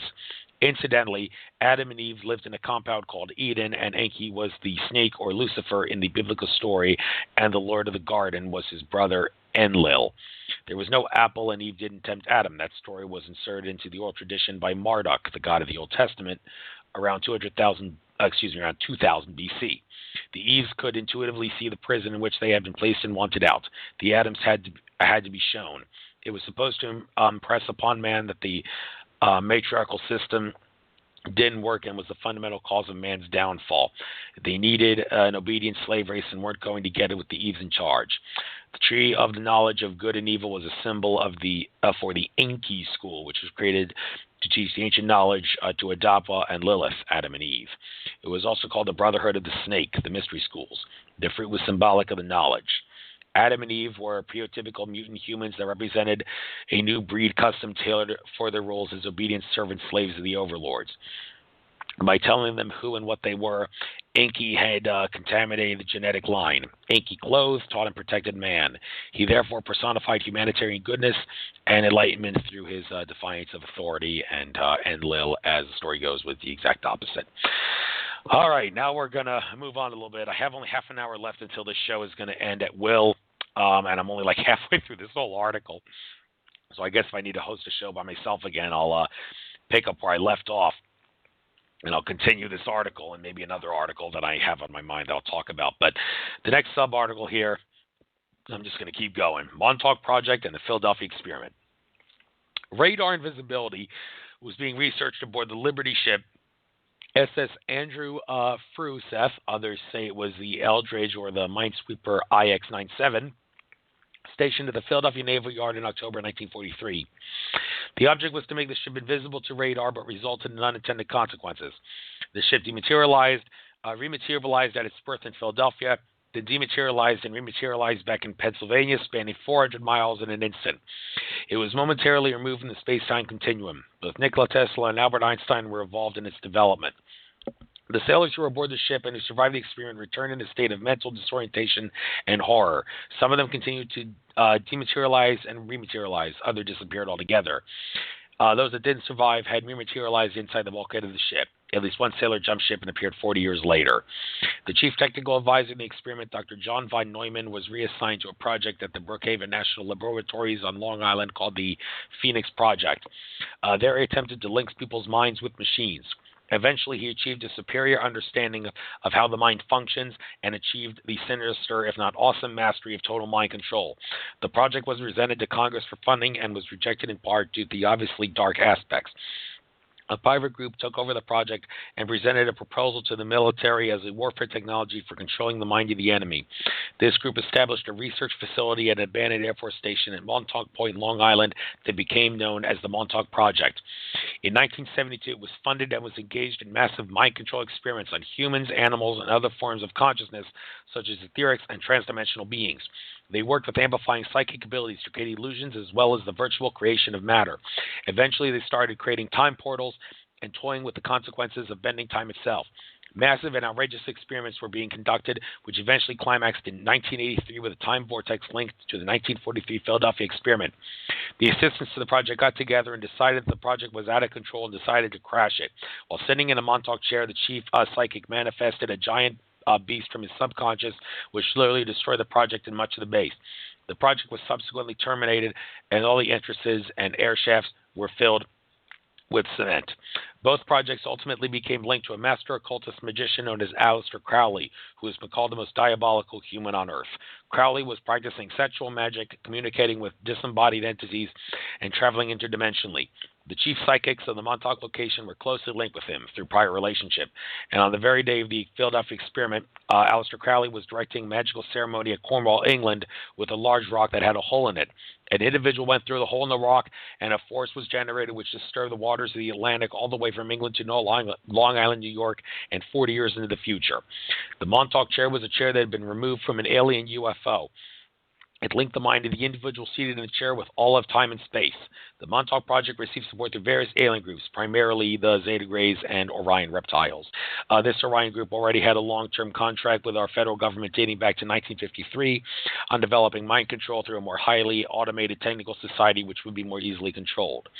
The linkage from 1943 to 1983 caused a huge hole in the space-time through which a large number of alien aircraft came through. Many of the small ships could get through without it, but the really large ships needed the rift. These were the ships that came through in 1953 in which our government decided it would be a good idea to get some kind of treaty. Incidentally, the first investigating commission into the activities of extraterrestrial aliens was in 1887 under President Grover Cleveland.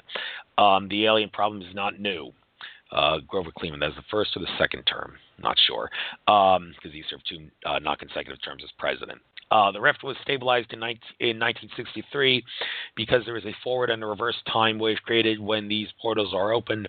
The terminus must be properly terminated or the Earth would rip itself apart. If the 1963 node had not been properly terminated, the North American continent may have been destroyed. Using the Montauk technology, we were able to identify at least 4 parallel Earths, and in one of them, Germany won World War II, and in another, the South won the war between the states. The universe preserves order out of creating an alternative timeline.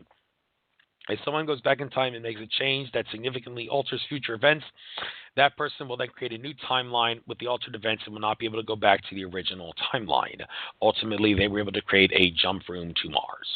They also discovered that they were unable to penetrate the time period 2011 to 2013 at all, and when they arrived after that time period, the Earth was gone. Earth was still in the 5th dimension, but the 3rd dimension, Earth was gone. According to the laws of physics, if the timeline you go into is not in vibrational harmony with the timeline you are leaving, you will not be able to reach it. The events to come were evidently divinely decreed, and Jim Self, in my interview with him, did talk about how December 21st, 2012 was when Earth officially, truly became 4th dimensional, even though we don't really recognize it because we haven't become accustomed to it, and time, for all intents and purposes, well, actually not intents and purposes, it did cease to exist, but again, we don't recognize that. The Montauk monster appeared to be a Draco-reptilian, that monster which they found on the beach not far from Montauk. It was photographed by visitors in the summer of 2008 on the beach of Montauk. Draco-reptilians were the model for the gargoyles of the great cathedrals of Europe, such as Notre Dame. The agenda is the next sub-article. There's Albert Pike quote here. I don't have time to get into it, but it's about the world wars. Many people have heard that quote. But getting on with this article, A master blueprint for world domination was crafted in a letter written by Albert Pike, the Grand Commander of U.S. Freemasonry and Illuminati in 1871. It described 3 world wars and various revolutions culminating to a one world order. The First World War was to be fought for the purposes of destroying the Tsar of Russia. The Tsar would be replaced by communism, which would be used to attack religions, especially Christianity. Differences between the British and German empires would be used to format the war. The Second World War would create controversy between fascism and political Zionism with the oppression of Jews in Germany. There will be hatred generated against the German people for the atrocities committed against the Jews and increase the power of Zionism. It was designed to make the Jews feel unsafe so they would move to Israel for the next part of the plan. The Third World War would be caused by playing the Muslims and Zionists off one another by generating hatred for the Muslim world. And apparently they're trying to do that with all the illegal immigrants and refugees from Muslim worlds being brought into Europe and America in the present day. It would be conducted in such a way that Islam, the Arabic world, and the State of Israel, representing political Zionism, would destroy each other. This would trigger conflict throughout the world and cause the prophesied end times. In an effort to seek the solution for the resulting chaos, a totalitarian world state would be created with Zionist leaders in service to Lucifer and his disciples. And the many people like Alfred Weber and even Andrew Bartas have asserted that the positive timeline that we are on would not allow for a Third World War to happen. The only way that it could happen is if we were to go to some sort of a negative timeline, which we are not on. So don't have to worry about that, apparently. Pike's prediction will not come true there. Back in the 1950s, the power elites developed a plan to get rid of excess population. This was in response to information of a future world cataclysm. Only some could be saved. We were told that, 1, the Earth was designed for only 500 million people, and there were already 5 times that. That's on the Georgia Guidestones, the 500 million people thing. And 2, the instability would become critical when the population reached 10 times that number. Sorry, folks, my body's just getting a little stiff from doing this show for so long. I'm not going to be able to finish this article. I'm going to have to stop and do the rest of an article on another future show, and I can't get a guest. The overpopulation was and is being caused by materialism. We are not releasing ourselves of our greed and desire, and we're no longer evolving. We were offered 3 options to correct the problem called alternatives 1, 2, and 3. Alternative 1 was to blow huge holes in the atmosphere. Alternative 2 was to create an underground civilization. And alternative 3 was to leave the Earth and colonize the planets. Alternative 1 stripped away a lot of the ozone and started causing widespread destruction on the planet, which was intentional. It was abandoned when the Syrians and the Agarthans stopped the nuclear atmospheric testing. Alternatives 2 and 3 are still in full swing. We have many underground cities and tunnels. We're terraforming Mars and the Moon and 2 other planets. There is a parallel government in waiting which duplicates and enhances everything the real government was created to do and is located at Mount Weather, about 46 miles west of Washington, D.C. It was originally designed in the 1950s as a civil defense initiative. There is even a parallel president, vice president, and a complete set of cabinet officers. It is linked to some 132 relocation centers which are to be used during a national emergency. All that is required is for martial law to be declared by the president. The federal government has an extensive tunneling program which was started more than 50 years ago. There are now 1,500 cities and 132 bases in these tunnels with a capacity of more than 100 million people. These cities are connected by tunnels with magnetic levitation trains that travel at Mach 1.7 to Mach 2.3, Mach 1 being the speed of sound in a vacuum, I believe. The tunnels are located outside of known fault lines at 1.5 to 4 miles below the surface. Similar programs exist in all the major industrialized countries of Europe and include Russia and China. We are aware of at least 100,000 railroad cars created with 47 cents of shackles each, which have been built for the government department of the Navy. There are 1,400 internment camps with at least 3 in every state. These centers have the capacity to process thousands of people per day. These are the FEMA camps. These are all accessible by rail. We've been told that they are only in the event of a national emergency. They were apparently built to relocate people who do not wish to come willingly. Yes, check out the Police State episode of Conspiracy Theory with Jesse Mature to learn all about this. There is currently a law that gives FEMA the authority to assume total control over all governments, local, state, and federal, and in doing so, suspend the Constitution of the U.S. in the event of a national emergency. It was created for the express purpose of dealing with the impending cataclysm. It still has no legal authority in any event. The federal government was given limited powers to deal with affairs of the several states, but absolutely no power of its citizens. There is, of course, no legal path for the federal government to suspend the Constitution population. Only the states can do that. Such a law is by definition unconstitutional, therefore not legally enforceable unless the United States of America is no more, which of course is the plan of the powers that be. The powers that be have been planning an all-out nuclear war, also called World War III, to be followed by a fascist socialist new world order and a global system of labor camps. However, the excess population and unpredictable responses of the populace have been causing problems and the running out of options. By destroying the surface of the planet, they are hoping they can once again gain control of the population and through plundering the Earth's resources. They are repeating a very old story. Our next article is AIDS and Public Health. Next sub-article. A mass extermination plan was developed and administered with the knowledge and consent of our own representatives in Congress through World Health Organization and the Centers for Disease Control. Acquired Immune Deficiency Syndrome, also known as AIDS, was Department of Defense and CIA Project MKNAOMI, inspired by the Bilderbergers under the auspices of the World Health Organization. As a means of population and control, the World Health Organization in 1972 requested a virus that would be sexually transmitted, nearly impossible to kill, and 100% lethal. They came up with a list of undesirables, which included homosexuals, blacks, Hispanics, Orientals, and drug addicts. That same year, the DoD made a funding request to Congress to produce a virus that selectively destroys the cells responsible for processing the virus.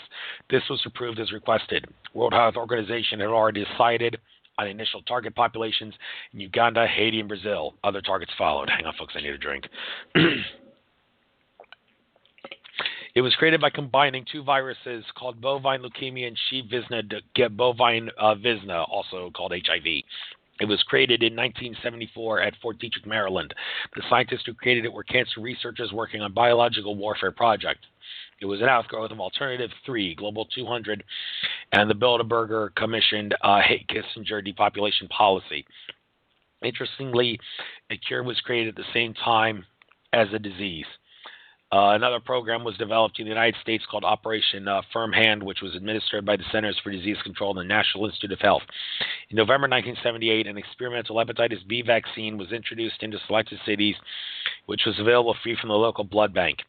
The effort was targeting gay, non-monogamous men, which were subsequently identified through a questionnaire completed before the tainted vaccine was administered.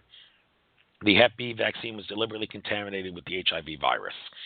The CDC reported in 1984 that 64% of the recipients in New York City were dying or already dead from the program administered beginning that year. The death rate was approaching 100% before AZT was released. The epidemic, which followed, decimated the continent of Africa and killed tens of millions worldwide. This was done all in the name of population control. In 1918, the swine flu was developed in a bioweapons lab in the United States and was released at the Fort Lufton, Kansas military base. It was a human-pig hybrid, the swine flu, developed through recombinant technology. Since the goal was to get a substantial loss of life, it worked rather well. The avian flu was likewise synthetically produced. It didn't kill very many people, though, because the subjects died too quickly to transmute it to others. However, recombinant avian swine flu was developed recently by isolating the 1918 influenza virus from deceased miners from the 1918 flu epidemic, buried in the frozen tundra in Alaska, and combining with the avian flu strain. It was found to be capable of entering into any tissue of any animal. There are no natural immunity anywhere on the planet. The only reason it hasn't killed every animal on the planet is because of a mismatch on the receptor binding sites. It can't lock into the tissues to infect them. Avian flu, SARS, Ebola, Reston, and Marburg viruses were all artificially created. Anthrax was released in 2001, but quickly withdrawn when it was conclusively identified as a weaponized version that was only made in a U.S. weapons lab. The 12 scientists involved in the identification of the virus died within 12 months afterwards of less than natural circumstances, and also a couple of politicians who did not agree to allow for the Patriot Act to be signed, which was written before 9/11 and justified by government staging 9/11, of course, were also killed by anthrax poisoning. Coincidence? I think not. The H1N1, H5N1 avian swine flu outbreak of 2009 is also a bioweapons revival of the 1918 strain. The disease itself is mild and not life-threatening. However, contaminated vaccinations will be used to cause illnesses and death. The vaccine is otherwise ineffective. AVIR Green Hills Biotechnology of Vienna, Austria, and several other European laboratories identified traces of H5N1 deadly bird flu in Baxter Pharmaceuticals' 2008-2009 seasonal flu vaccine. The Mexico City deaths were intentional homicides to stir up support for massive vaccination program. Documents from years ago indicate an anticipated worldwide 30 million deaths in the year 2009-2010. The cabal wants their magnum opus. Okay, next article is about medicine. This may be the last one I get to do. Let me see how long it is. All right, I got to do this one quickly. This is going to be the last article I could do for the show, I think. Quote here by Benjamin Franklin. The best doctor gives the least medicines. Well said, Ben, well said. The science of quantum physics is light years ahead of what's being done now. Even though the science is 80 years old, medical students are still trained to see the body in accordance with Newtonian billiard ball mechanics and chemical assembly lines. No attempt is made to understand the role of energy in health and disease. The quantum perspective sees the body as interdependent and interconnected energy fields which are woven into the intricate web of feedback communication loops. Eastern medicine has the body defined as an elaborate array of energy pathways. It corrects the message, not the messenger. This is more in tune with how the body actually works. The mind and body are entangled much as matter and energy are entangled. The 17th century philosopher René Descartes chose to dismiss the influence of the mind on the body because it couldn't identify the nature of the mind. Yeah, he said, I think, therefore I am. He should have said, I am, therefore I am, meaning I am infinite consciousness, therefore I am infinite consciousness. But anyway, traditional medicine embraces Descartes' separation of mind and body from the beginning of its existence and still continues to do so today. How sad. The power of the mind is far more effective than the drugs which have been programmed to believe we need, which we have been programmed to believe we need. The trouble is, it's the subconscious mind that is in control. It's much more powerful than the conscious mind. Healing occurs when positive images combines with a feeling. The subconscious mind can be reprogrammed or it can be tricked. The subconscious mind represents our beliefs, which are relatively fixed. The conscious mind, on the other hand, is fluid and adaptive and is self-aware. It can observe and evaluate any program behavior we engage in and change the program. Our ability to learn is a wonderful gift, but it is also a curse. Once we accept a perception as truth, it becomes hardwired to our brains as a belief. It becomes the filter through which we see the world. If the perception is inaccurate and everything we see that has been filtered by that belief system is inaccurate, and the more deeply that belief system has been embedded in the subconscious, the more difficult it is for meaningful change to occur. Our most basic belief system comes from our parents. Consider the ancient religious practice of firewalking. Believers walk across hot coals completely unscathed. People who waver in their beliefs receive burns. Contrary to popular opinion, the coals really are hot enough to cause burns in everyone who touches their skin to turn. It's not a trick. Consider that the HIV virus causes AIDS. There is no natural immunity in humans. Yet large numbers of individuals with the infection don't get sick, ever. Well, actually, it's said to be a myth that the HIV causes AIDS. It's the treatment for AIDS that causes, it's the treatment for HIV virus, which is actually a very weak virus that causes AIDS, not the virus itself. Proper nutrition and proper treatment, as Dr. Joe Wallach talks about in my interview with him, like Magic Johnson, who's an HIV sufferer and has HIV for many years, has been able to not suffer from the disease because he gets proper nutrition and such. So you wouldn't get AIDS if you handle the HIV well and exploit the fact that it's a weak virus. Consider the reality of terminal cancer patients going into spontaneous remission. If you are terminally ill, and if what we know about cancer is true, that can't happen. Consider the case of the young college student with an IQ of 126 with honors in mathematics, presenting an evaluation for headaches. Except for a very, very thin cortex, approximately 1 millimeter thick, a midbrain and brainstem, his brain scan showed that most of his head was empty space filled with cerebrospinal fluid. His higher brain centers are almost completely absent. He had almost no brain. Without an understanding of quantum fields and the methods by which biology adapts to its environment, we can have no understanding of this, because everything we know says this isn't real. He couldn't possibly be alive other than in a vegetative state. Every medical student knows the power of the placebo effect. People get better when they believe they are getting the best medicine. It is a testament to the healing effect of the subconscious mind. The history of modern medicine is largely the history of the placebo effect. The placebo effect has been demonstrated in all drug trials to be a significant, if not annoying, problem. It has been discovered that drug companies are actively studying patients who respond to placebo effects with the goal of eliminating as many of them as possible from clinical trials. They can't get their drugs approved if that can't prove that their drug is significantly better than placebo. In 2002, it was discovered that most of the clinical trials of the 6 leading antidepressants failed to show a significance over placebo. In double-blind studies of these drugs, there were impressive healing effects demonstrated with both placebo and active drugs that could even be demonstrated on functioning MRI scanning. People who had responded to the treatment after suffering with depression most of their lives were shocked to find out that they weren't actually taking anything. Incidentally, this information was not easily come by. It was only discovered through a Freedom of Information request after the FDA refused to release it. It did change the way data was reported, though. Now, drug trials that are accepted for publication must have been registered prior to their start so that data which is contrary to the desired outcome doesn't get lost. Nothing gets published without all the results being available for study. A rather famous, if not embarrassing, consequence of the placebo effect was demonstrated for a common surgical procedure. A study published in the New England Journal of Medicine told of an orthopedic surgeon, Dr. Bruce Mosley, who was trying to figure out how knee surgery helped his osteoarthritis patients.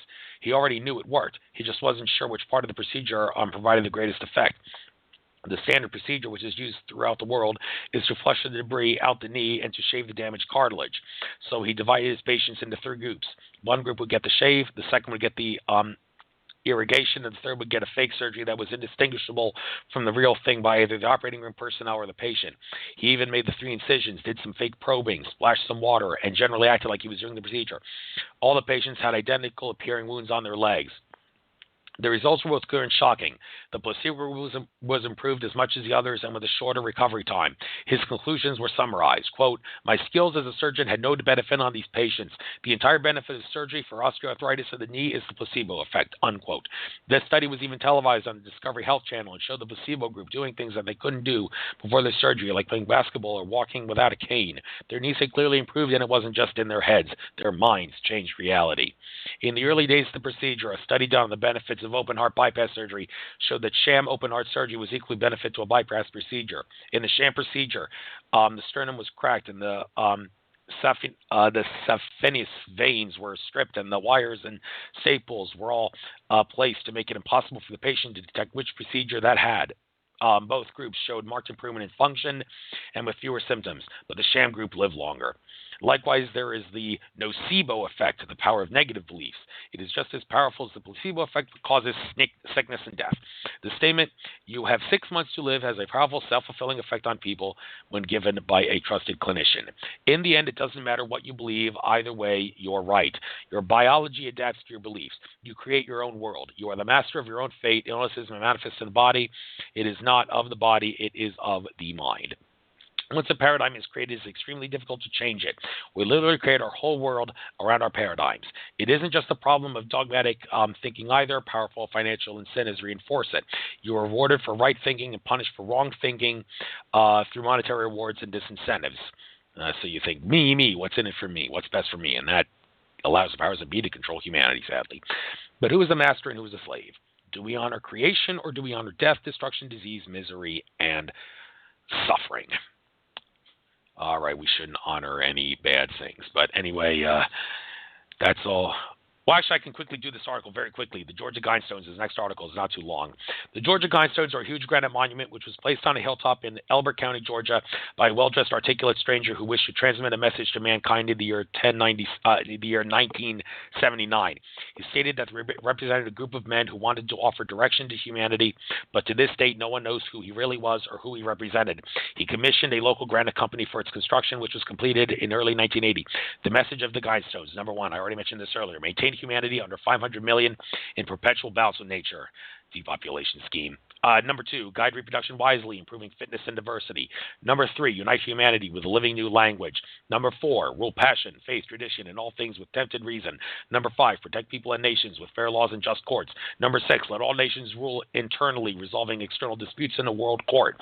Number 7, avoid petty laws and useless officials. Number 8, balance personal rights with social duties. Yeah, don't give up liberty for security. You'll suffer from tyranny, as Ben Franklin knew very well. Number 9, prize truth, beauty, love, seeking harmony with the infinite. Number 10, be not a cancer of the earth. Leave room for nature. Leave room for nature. Interestingly, in addition to English, there is also another message written in Babylonian, ancient Greek, Sanskrit, and Egyptian hieroglyphics. The post-transition world will have far few people on its surface who will be living in harmony with themselves and the earth, although it's part of an evil plot, apparently. All right, folks, that is all I can do with this article. The crystal skulls will be where I pick up if I ever do another show again, and I'm sure I will have to do another show by myself, and I will do this article and also another article that I have in mind. I'm sure I'll finish the rest of this article in less than 2 hours. So that is the end of this show. Namaste. This is Andrew Fisher signing off from Nature of Reality. I will do another show tomorrow with John Hill, a body, mind, and soul coach, tomorrow from 6 to 8 p.m. Eastern Standard Time.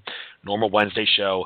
John Hill tomorrow has my guest. This is Andrew Fisher signing off from Nature of Reality Radio. Namaste, everybody. Enjoy the rest of your trek throughout infinite consciousness.